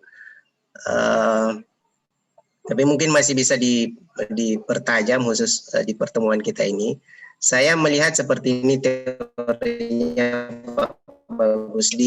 Kalau saya akan coba mengelaborasi aja ini konfirmasi saja, bahwa di teori of meaning itu kalau kita lihat, saya hubungkan dengan LGBT ini, memang individu itu, ini saya pakai kacamata atau pisau teori of meaning Pak Bagus. Saya melihat memang kita dikuasai oleh hal-hal yang negatif. Ini salah, karena ini tidak ada pedoman yang mengarahkan kita kepada kebaikan. Karena sisi kiri, sisi kanan itu kan eksternal, ada challenge dan ada insentif. Kemudian ada di dalam kita ini ada urge itu, dan itu yang menguasai juga. Mungkin mayoritas adalah mayoritas yang negatif. Artinya memang kehidupan kita ini dikuasai oleh hal-hal yang negatif, sehingga masuklah isu-isu yang isu politiknya itu saya sebut sebenarnya isu yang berbayar, karena saya juga mengikuti beberapa teman-teman LSM seringkali mendapat dana yang seperti ini untuk isu-isu kesetaraan, termasuk setara dalam beragama. Nah, ini yang keras sekali, isu-isu toleransi itu termasuk di dalamnya. Banyak pendanaan yang masuk di situ di teman-teman LSM, karena kebetulan kami juga ada lembaga LSM, Pak Bagus. Tapi kami ya insya Allah masih istiqomah lah. Ada beberapa kami dapat dana untuk kegiatan-kegiatan, tapi dana kalau dari luar kami memang sangat melihat irisan-irisan yang seperti itu, ide-ide besar yang dia bawa. Nah, itu satu politik isu global lah menurut saya. Tapi kita agak panjang juga membahasnya itu, jadi mungkin saya tertarik untuk membahasnya di theory of meaning itu, Pak Bagus. Apakah betul tidak ada pedoman dalam diri kita menurut kacamata theory of meaning ini yang bisa mengarahkan kita menolak hal-hal yang seperti itu? Karena tadi respon Pak Bagus terhadap pertanyaan Ibu Susi, ada kekosongan jiwa, dan setan juga termasuk entitas dalam diri kita ini sebagai penggoda. Nah, theory of meaning itu saya lihat tidak ada yang mengarahkan kita kepada atau yang menarik kita untuk bertahan itu, Pak Bagus. Ini mungkin pertanyaan saya, Pak Bagus. Secara keilmuan, saya pikir di psikologi itu masih kuat karena buktinya DSM-5 itu masih ditolak, belum dipakai, saya pikir begitu di beberapa kampus. Demikian Pak Bagus, mohon maaf, saya senang pertemuan kita selama beberapa bulan ini, banyak pengayaan saya dapat, ada informasi-informasi, ada kelas yang lain lagi Pak Bagus, insya Allah saya ikuti. Saya harus terus menuntut ilmu, mendalami psikologi Islam, karena saya merasa psikologi kontemporer itu Pak Bagus hijab bagi saya. Saya belajar ini S1 S2 itu seperti hijab menjauhkan saya sama Tuhan, dan alhamdulillah ada kemudian psikologi Islam, pendekatan atau aliran mazhab psikologi itu psikoanalisis behavior humanistik, itu adalah hijab sebenarnya, hijab kan. Jadi membumikan psikologi Islam sebenarnya adalah bagian daripada dakwah agar ya menyebarkan kebaikan agar bisa dekat dengan Tuhan. Makasih banyak, mohon maaf bila ada kesalahan Pak Bagus. Assalamualaikum. Waalaikumsalam. Terima kasih sekali Pak Abnan ya. Ada beberapa hal yang mungkin ingin saya sampaikan sebagai pengantar ya sebelum sampai ke theory of meaning tadi. Pertama, kita harus melihat apa yang kita pelajari selama 12 pertemuan sebelum ini itu adalah sebagai satu kesatuan ya. Bukan berarti theory of meaning tidak bisa menjelaskan ya, tetapi dia tidak bisa menjelaskan sendirian ya. Jadi theory of meaning itu hanya melihat dari satu sisi saja, dari dimensi manusia yang multidimensional ya. Jadi kalau dibilang, ini saya kira pengamatan yang bagus sekali dari Pak Adnan ya, bahwa kalau kita hanya melihat dari teori meaning itu seolah-olah belum ada pegangan yang pasti, masih ada kegamangan ya, ada sesuatu dorongan yang cenderung negatif dan sebagainya. Dan ini memang benar sekali. Itulah sebabnya kenapa teori meaning itu tidak bisa berdiri sendiri. Dia butuh anchor ya, butuh teori anchor ini sebagai jawaban akhir ya, sebagai gantungan ya, tentu saja anchor, namanya juga anchor itu dipilih karena itu harus dijadikan gantungan untuk semuanya, termasuk juga teori ruh ya, RUH, lalu tentang lapisan jiwa dan sebagainya, itu juga harus sampai kepada anchornya. Makanya tidak bisa kita misalnya hanya mengambil teori meaning lalu mengembangkan terapi berdasarkan teori meaning, nggak bisa, itu parsial, berarti harus semuanya digunakan. Nah, namun demikian teori meaning itu bukan berarti dia ada gunanya, karena dia mencermati hal-hal yang fundamental ya tentang lingkungan ya, tadi disebutkan ada dana-dana asing yang mensupport LSM tertentu untuk ide tertentu dan sebagainya, itu kan sebetulnya bentuk insentif ya, jadi suatu support, mengarahkan kita ya, mengendalikan kita untuk arah tertentu. Jadi kita seperti, kalau bahasa Jawanya itu, bahasa pepatah Indonesianya itu seperti kerbau dicucuk hidungnya lah gitu ya, ketika kita sudah dicekoi oleh dana dan diarahkan ke sana lalu diberi fasilitas ya, itu kita tahu para apa istilahnya tokoh-tokoh influencer tanda petik ya, yang itu buzzer itu di apa istilahnya itu dibiayai untuk pergi ke Eropa dan sebagainya. Itu yang saya tahu persis ya, itu misalnya si Abu Janda ya, itu jalan-jalan ke Perancis pada saat umat Islam marah pada Presiden Macron, dia malah makan makanan Perancis seolah dan sebagainya. Itu kan itu loh, kok dia bisa ke Perancis, ya dapat dana lah jelas ya, dan banyak dananya itu. Lalu ada juga tokoh dari NU ya, kebetulan dari Tebu Ireng ya, dan saya sudah ketemu waktu itu Kiai Salahuddin Wahid dan para kiai dan santri di sana. Mereka ya nggak bisa berbuat apa-apa terhadap salah seorang anak didik mereka itu, Ansori itu ya, Ansori siapa namanya ya, Ahmad Ansori atau siapa ya, lupa saya. Itu yang dia secara terbuka pernah menyatakan LGBT itu ada di Quran dan sebagainya, pernah di counter oleh Ustadz Abdul Somad segala ya waktu itu di TV One ya. Dan ketika saya di Tebu Ireng itu kan dia udah nggak ada beritanya kan. Setelah itu ternyata apa katanya orang-orang Tebu Ireng, oh dia lagi jalan-jalan ke Eropa gitu. Jadi dana itu bukan hanya pada LSM, pada individu-individu juga dikasih itu untuk tetap mau menjadi corong mereka, menjadi alat mereka ya untuk propaganda itu. Jadi ini adalah kalau dari teori meaning ini adalah bentuk insentif tetapi untuk tujuan tertentu. Dan juga dalam teori meaning itu kan ada meaning, ada true meaning, ada false meaning ya. Ada kekuatan juga yang akan memanipulasi kita untuk mengarah ke false meaning itu. Dan istilahnya insentif itu biasanya lebih efektif untuk mempengaruhi orang daripada challenge ya. Kalau challenge itu tantangan ya, tuntutan, tantangan ya, tekanan dan sebagainya, itu kadang-kadang orang malah bertahan ya ketika ditantang gitu. Tapi kalau dikasih insentif orang akan ikut ya. Jadi seperti dibuai oleh kenikmatan, dibuai oleh kemudahan dan sebagainya itu.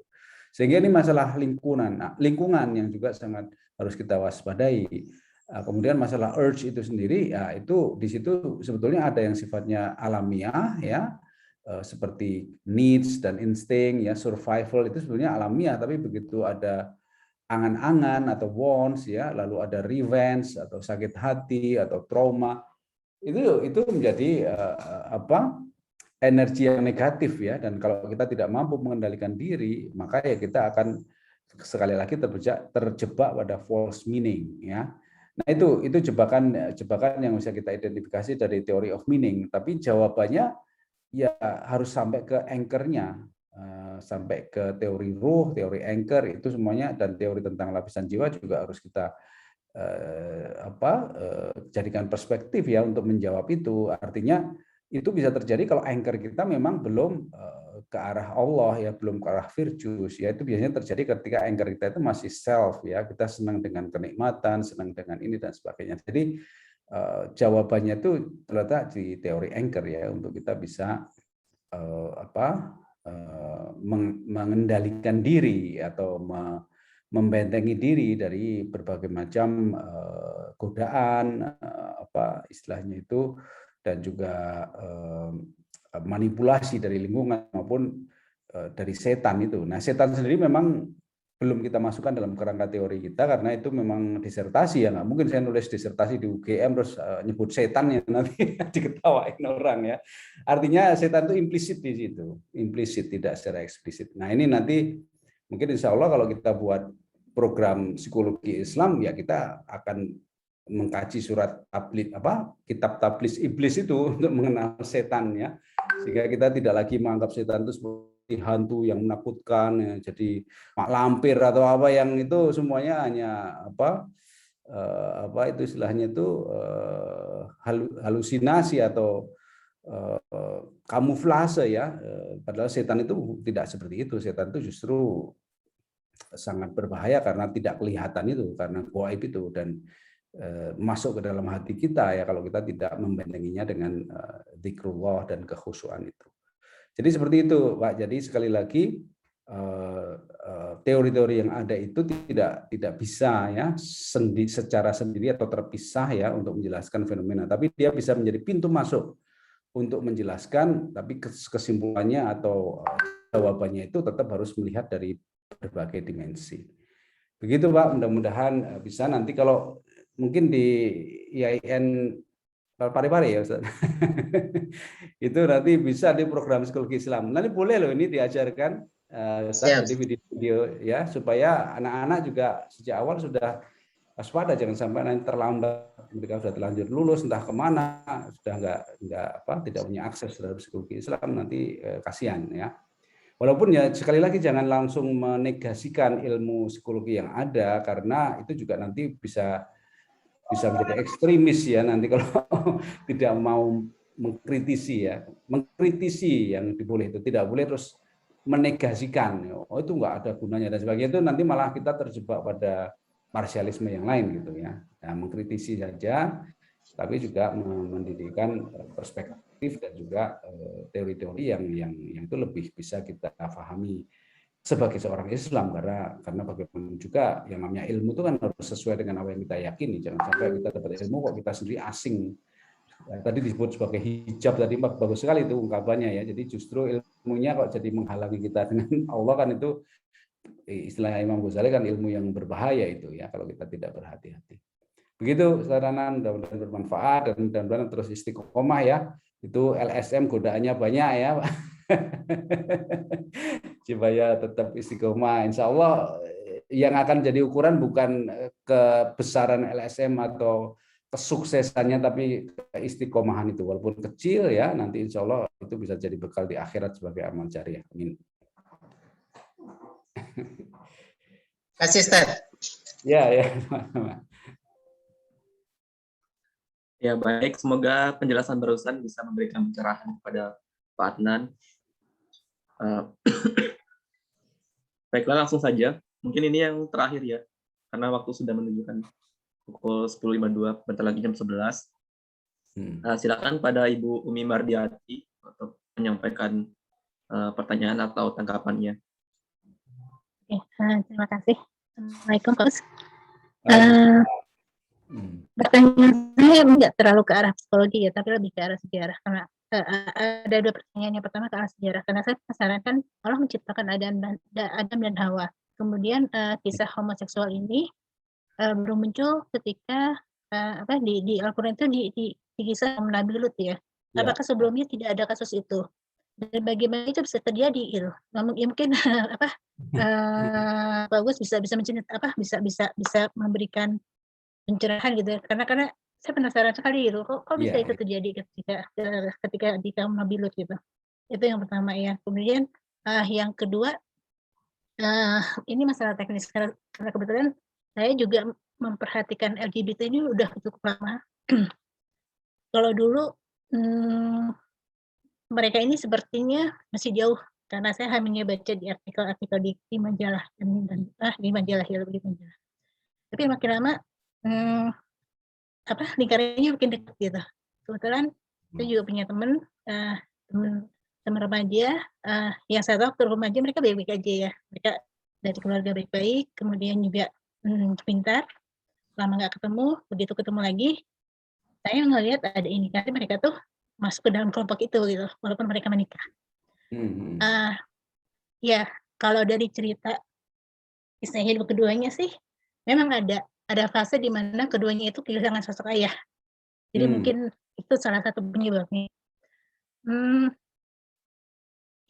Yang saya tahu gerakan ini memang itu ya, memang politis ya. Jadi dana mereka nggak terbatas, juga mereka sistemik gitu gerakannya.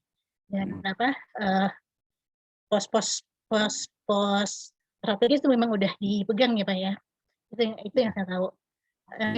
Yang ingin saya tanyakan, bagaimana mengenali kelompok mungkin ada ciri-ciri yang bisa kita kenali itu untuk kewaspadaan kalau misalkan ada anggota keluarga kita yang didekati oleh mereka gitu. Nah, kalau yang gay, yang laki-laki, saya udah bisa sedikit mengenali ya. Tapi yang belum bisa sama sekali itu yang lesbi gitu. Saya sama sekali belum ada gambaran. Ya, mungkin Pak Gus bisa kasih pencerahan juga untuk yang itu. Terima kasih. Baik, terima kasih. Ada dua pertanyaan ya. Saya akan berusaha menjawab sebatas yang saya sudah tahu ya. Jadi jangan dianggap jawaban saya ini sudah menjawab secara keseluruhan karena saya juga terbatas. Pertama mengenai sejarah ya Nabi Lut itu. Yang saya tahu yang jelas disebutkan dalam Quran itu adalah memang sebelum Nabi Lut itu belum pernah ada, karena di Quran ditegaskan di salah satu ayatnya bahwa mereka melakukan yang belum ada seorang pun sebelumnya melakukannya. Jadi memang ini bermula pada umat Nabi Lut itu, dan itu langsung dihukum Allah, dimusnahkan mereka. Namun kenapa kok masih ada lagi? Nah inilah pertanyaannya, mungkin lebih tepatnya ke sana. Oh, kaumnya Nabi Lut sudah dimusnahkan Allah, tapi kok terus masih ada lagi sampai sekarang, bahkan sekarang jadi sangat populer. Nah sebetulnya ini fenomena ini sebetulnya kalau dalam hadis sebetulnya sudah diramalkan juga. Jadi Rasulullah itu dulu sudah meramalkan bahwa di akhir zaman itu akan semakin banyak manusia yang mengikuti kaumnya Nabi Lut gitu ya. Dan itu sudah diwanti-wanti, ini menjadi salah satu tanda-tanda mendekatnya kiamat gitu. Walaupun kiamat itu selalu dekat, sejak zaman Rasulullah juga disebut sebagai kiamat sudah dekat ya. Tapi dekatnya manusia sama dekatnya Allah itu kan beda ya. Jadi manusia mungkin sudah beratus-ratus tahun itu kok rasanya udah lama, tapi bagi Allah itu sangat dekat ya. Jadi ini supaya kita juga jangan terjebak dalam wacana kiamat sudah dekat berarti 5 tahun lagi, itu juga ya. Saya pernah dengar ada Ustadz ceramah gitu, dia menghitung kira-kira dengan tanda-tanda kiamat yang sudah semakin kelihatan ini berarti kira-kira 5 tahun lagi nih kiamat. Nah, itu juga keliru karena di surat An-Nazi'at itu disebutkan bahwa banyak orang bertanya kapan itu kiamat, lalu di counter oleh Allah, ya memang siapa mereka mau tahu tentang kiamat, itu hanyalah hak Allah yang menentukan gitu ya. Jadi kalau kita juga kaitkan dengan sejarah lalu dengan kiamat, itu kita tetap harus hati-hati. Tapi yang jelas di Quran disebutkan bahwa tidak ada orang yang melakukan itu sebelum mereka. Nah ini jelas di situ jelas sekali bahwa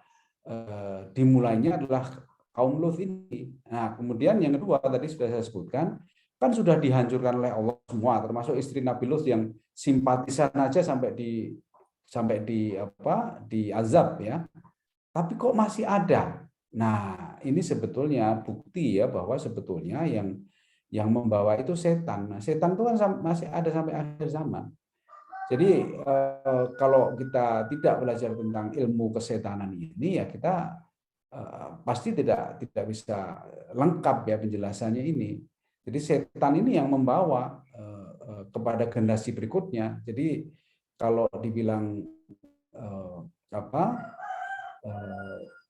ini adalah kerjaan manusia saja atau gerakan politik manusia saja, itu kurang lengkap gitu. Karena itu tadi ya, bukti sejarah mengatakan bahwa mereka sudah musnah, tapi kok bisa muncul lagi. Nah ini ya, kalau itu yang membawa manusia mestinya kan sudah berhenti di kaum Nabi Lut.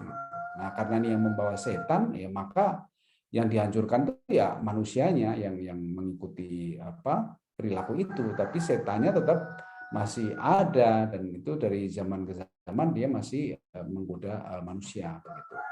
Nah di sini ini penting sekali kenapa kita harus memahami ilmu kesetanan ini, ilmu tablis iblis ini, bagaimana setan itu menggoda manusia sejak zaman Nabi Adam sampai nanti di hari akhir, dan ini juga supaya kita lebih waspada ya kepada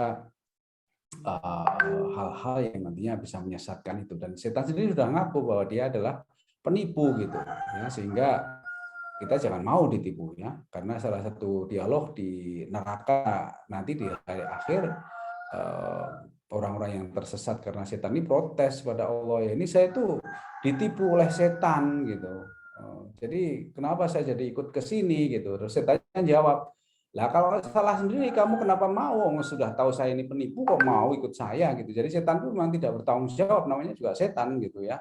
Jadi ya itulah yang terjadi. Makanya sebetulnya kita belajar atau memahami, mempelajari perilaku setan itu bukan untuk menyalahkan setan, tapi untuk kita mewaspadai, menjaga diri, karena setan itu tidak bisa bertanggung jawab, kita tidak bisa menuntut pertanggungjawaban setan gitu. Dan itu juga selalu ada dalam kehidupan kita di dunia ya.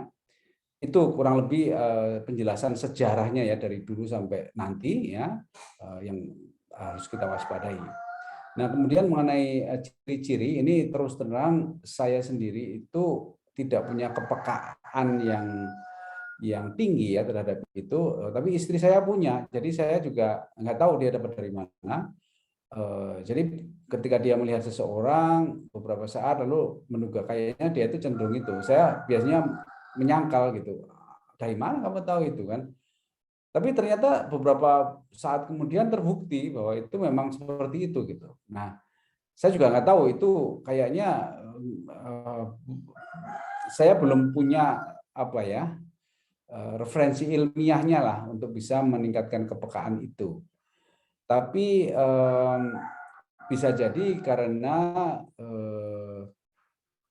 pengalaman berinteraksi dengan mereka. Jadi istri saya dulu waktu kuliah di San Francisco ya, waktu ambil S2, itu salah satu teman dekatnya ya, teman seangkatan lah gitu yang sering belajar bareng dan pernah main ke rumah, ngerjain tugas dan sebagainya, itu memang seorang lesbian ya.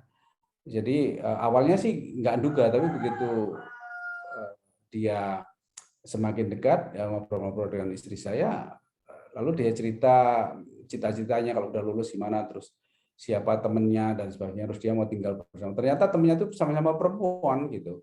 Nah, langsung istri saya twing gitu, ada apa ini gitu ya.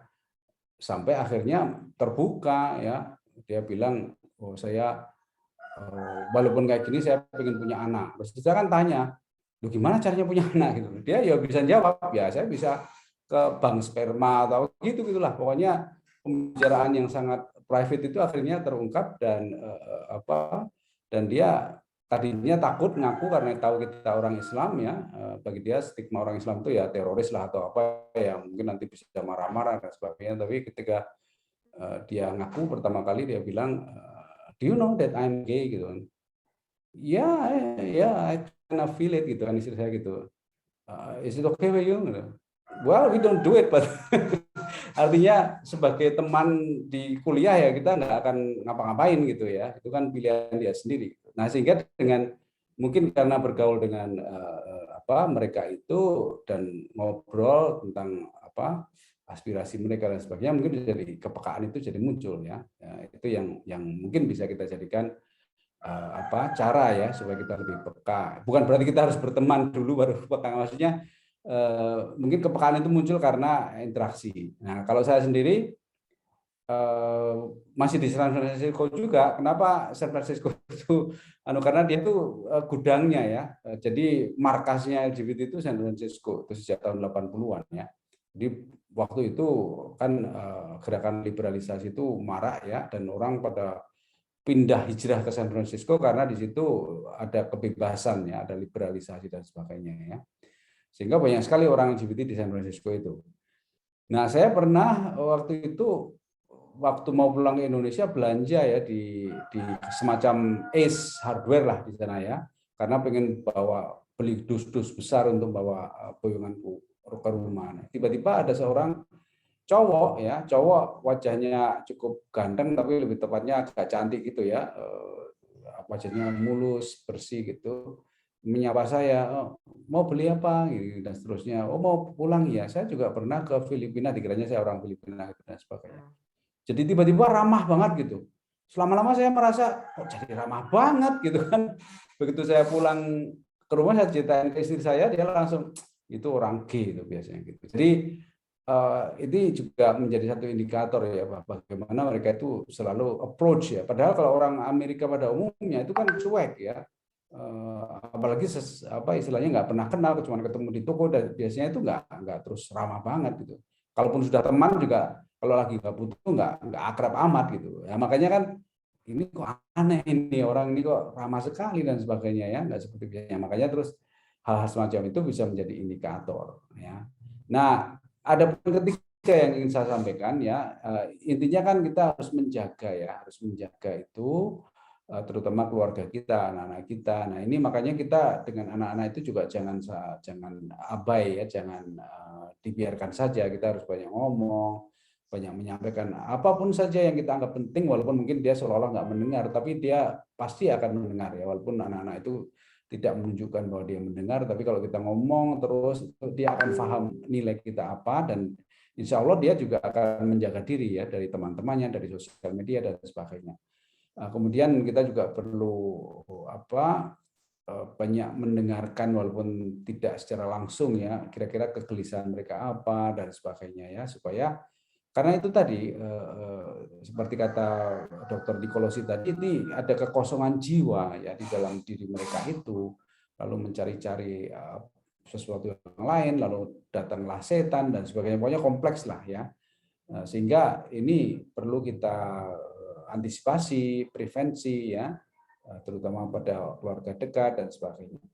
Jadi seperti itu Bu, ya mudah-mudahan kita terjaga ya dan keluarga kita. Tapi kita tetap harus aktif ya, harus meningkatkan kepekaan ya, jangan sampai kebobolan gitu ya, insya Allah. Karena agama itu kalau dilihat hanya dari kulitnya juga sering mengecoh ya, karena setan itu bisa menjelma menjadi kiai, bisa menjelma menjadi seolah-olah orang yang soleh dan sebagainya ya. Dan ingat bahwa setan itu bisa berbentuk manusia ya. Jadi surat An-Nas ya itu mengatakan bahwa setan itu bisa dalam bentuk jin dan manusia. Jadi manusia bisa aja dikuasai setan lalu dia menggoda kita atau mengelabui, menyesatkan kita. Makanya harus hati-hati betul. Itu kurang lebih Bu, terima kasih. Mudah-mudahan bisa membantu ya. Mohon maaf kalau kurang komprehensif, tapi saya sampaikan apa yang saya tahu dari pengalaman maupun pengetahuan yang terbatas. Terima kasih. Assalamualaikum warahmatullahi wabarakatuh. Waalaikumsalam warahmatullahi wabarakatuh. Baik, terima kasih Pak Bagus atas jawabannya. Alhamdulillah karena sudah lewat jam 11, mungkin kita masuk ke sesi-sesi akhirnya. Seperti itu. Pak Bagus, apakah ingin menyampaikan penutup, mungkin sekaligus penutup Insani? Oh Soalnya iya, ini pertemuan terakhir. Baik, alhamdulillah. Pertama-tama saya pribadi sangat bersyukur ya dengan adanya Insani ini, dan saya harus ngaku bahwa apa yang kita diskusikan dalam Insani ini di luar bayangan saya ya. Jadi banyak yang tidak saya rencanakan ya, tetapi karena para peserta ini luar biasa, bahkan juga menambah informasi, menanyakan sesuatu yang belum terpikirkan sebelumnya, dan alhamdulillah saya diberi kelancaran lidah ya untuk menjawab, walaupun banyak hal yang sebelumnya belum saya pikirkan itu muncul karena ditanya gitu ya, sehingga ini mudah-mudahan ini menjadi tanda-tanda bahwa pertemuan ini berkah gitu ya, mendapat ridho dari Allah. Dan sebetulnya juga sudah ada ayatnya di dalam Quran ya, kalau kita itu masuk dalam majelis ilmu itu ada malaikat ya. Jadi kita juga jangan hanya ngomong soal setan ya, ada malaikat juga. Malaikat itu yang membisikkan hal-hal yang benar, hal-hal yang baik, yang membuat kita sadar ya. Nah ini balance ini, setan dan malaikat ini dua sisi ya yang selalu menyertai kita, dan ini jelas sekali di dalam surat Ar-Ra'd ya. Ar-Ra'd itu sebelum ayat tentang sesungguhnya Allah tidak akan mengubah nasib suatu kaum sebelum kaumnya mengubah nasibnya sendiri, itu sebelumnya ada ayat tentang malaikat ya, bahwa setiap manusia itu dijaga oleh dua malaikat ya. Ya ini teman kita. Jangan sampai kita juga mengignore. Makanya kalau kita menutup doa itu kita juga mengucapkan salam kepada para malaikat ya, para mursalin ya. Nah inilah yang mungkin perlu kita sadari juga. Jadi karena saya tadi banyak bicara soal setan, mungkin perlu disadarkan bahwa malaikat juga ada di samping kita ya, menjaga kita, dan malaikat juga akan membantu kita kalau kita mau. Jadi yang penting kita harus memilih untuk mau diingatkan, memilih untuk mau belajar, ya itu nanti malaikat insya Allah akan membantu kita. Tentu saja dengan izin Allah ya. Itu saja yang ingin saya sampaikan sebagai penutup. Mudah-mudahan Insani ini bermanfaat dan berkah, dan mohon doanya ya untuk mengembangkan program studi psikologi Islam ini, yang insya Allah nanti kita ini banyak lembaga Islam ya. Kalau kita bisa membuktikan bahwa ini bisa kita jadikan standar kurikulum, insya Allah nanti semua universitas yang mengklaim dirinya sebagai Islam itu ya kurikulumnya kalau bisa diganti psikologi Islam, jangan pakai psikologi Barat ya, psikologi sekuler ya. Tentu saja kita butuh banyak buku teks, banyak penelitian dan sebagainya. Nah, ini mohon dukungannya, mohon doanya, dan mohon partisipasinya nantinya. Itu saja, mudah-mudahan bermanfaat. Terima kasih. Wallahu a'lam bishawab. Assalamualaikum warahmatullahi wabarakatuh. Waalaikumsalam warahmatullahi wabarakatuh. Alhamdulillah, semoga apa yang kita inginkan bisa dikabulkan oleh Allah Subhanahu wa taala dan bisa diberkahi untuk kedepannya. Baik, alhamdulillah. Terima kasih pada Pak Bagus yang sudah memberikan ilmunya selama ini, selama 13 pertemuan. Semoga apa yang disampaikan Bapak bisa bermanfaat bagi kami semua dan bagi semua teman-teman yang berada di lini yang berbeda-beda dalam mungkin pekerjaan dan perannya. Semoga bisa bermanfaat semuanya. Kemudian terima kasih juga kepada panitia yang sudah menyelenggarakan, sudah membantu menyelenggarakan Insani ini. Semoga apa yang teman-teman kerjakan bisa mendapatkan balasan yang terbaik dari Allah Subhanahu wa taala. Dan juga tidak lupa pada peserta sekalian, terima kasih yang sebesar-besarnya atas partisipasi, pertanyaan, diskusi, saran, masukan, dan lain-lain. Semoga apa yang didapatkan di Insani ini bisa bermanfaat dan disebarkan ke orang lain. Semoga tidak hanya puas di sini, semoga bisa mencari Insani-Insani lainnya. Mungkin nanti kita kalau ada informasi seputar psikologi Islam, seminar, dan sebagainya, insya Allah akan di-share seperti itu. Bisa juga tanya-tanya lewat panitia. Baiklah, saya sebagai moderator mohon maaf apabila ada kesalahan.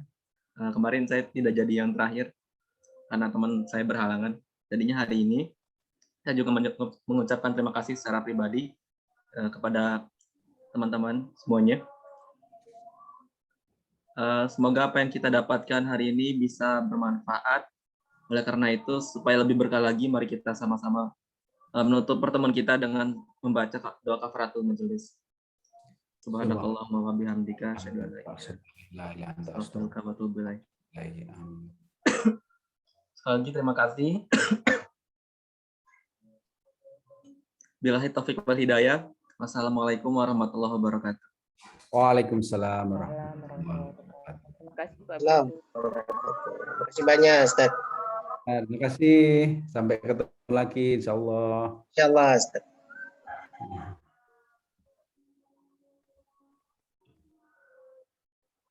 Oh ya, jangan lupa presensi bagi yang belum.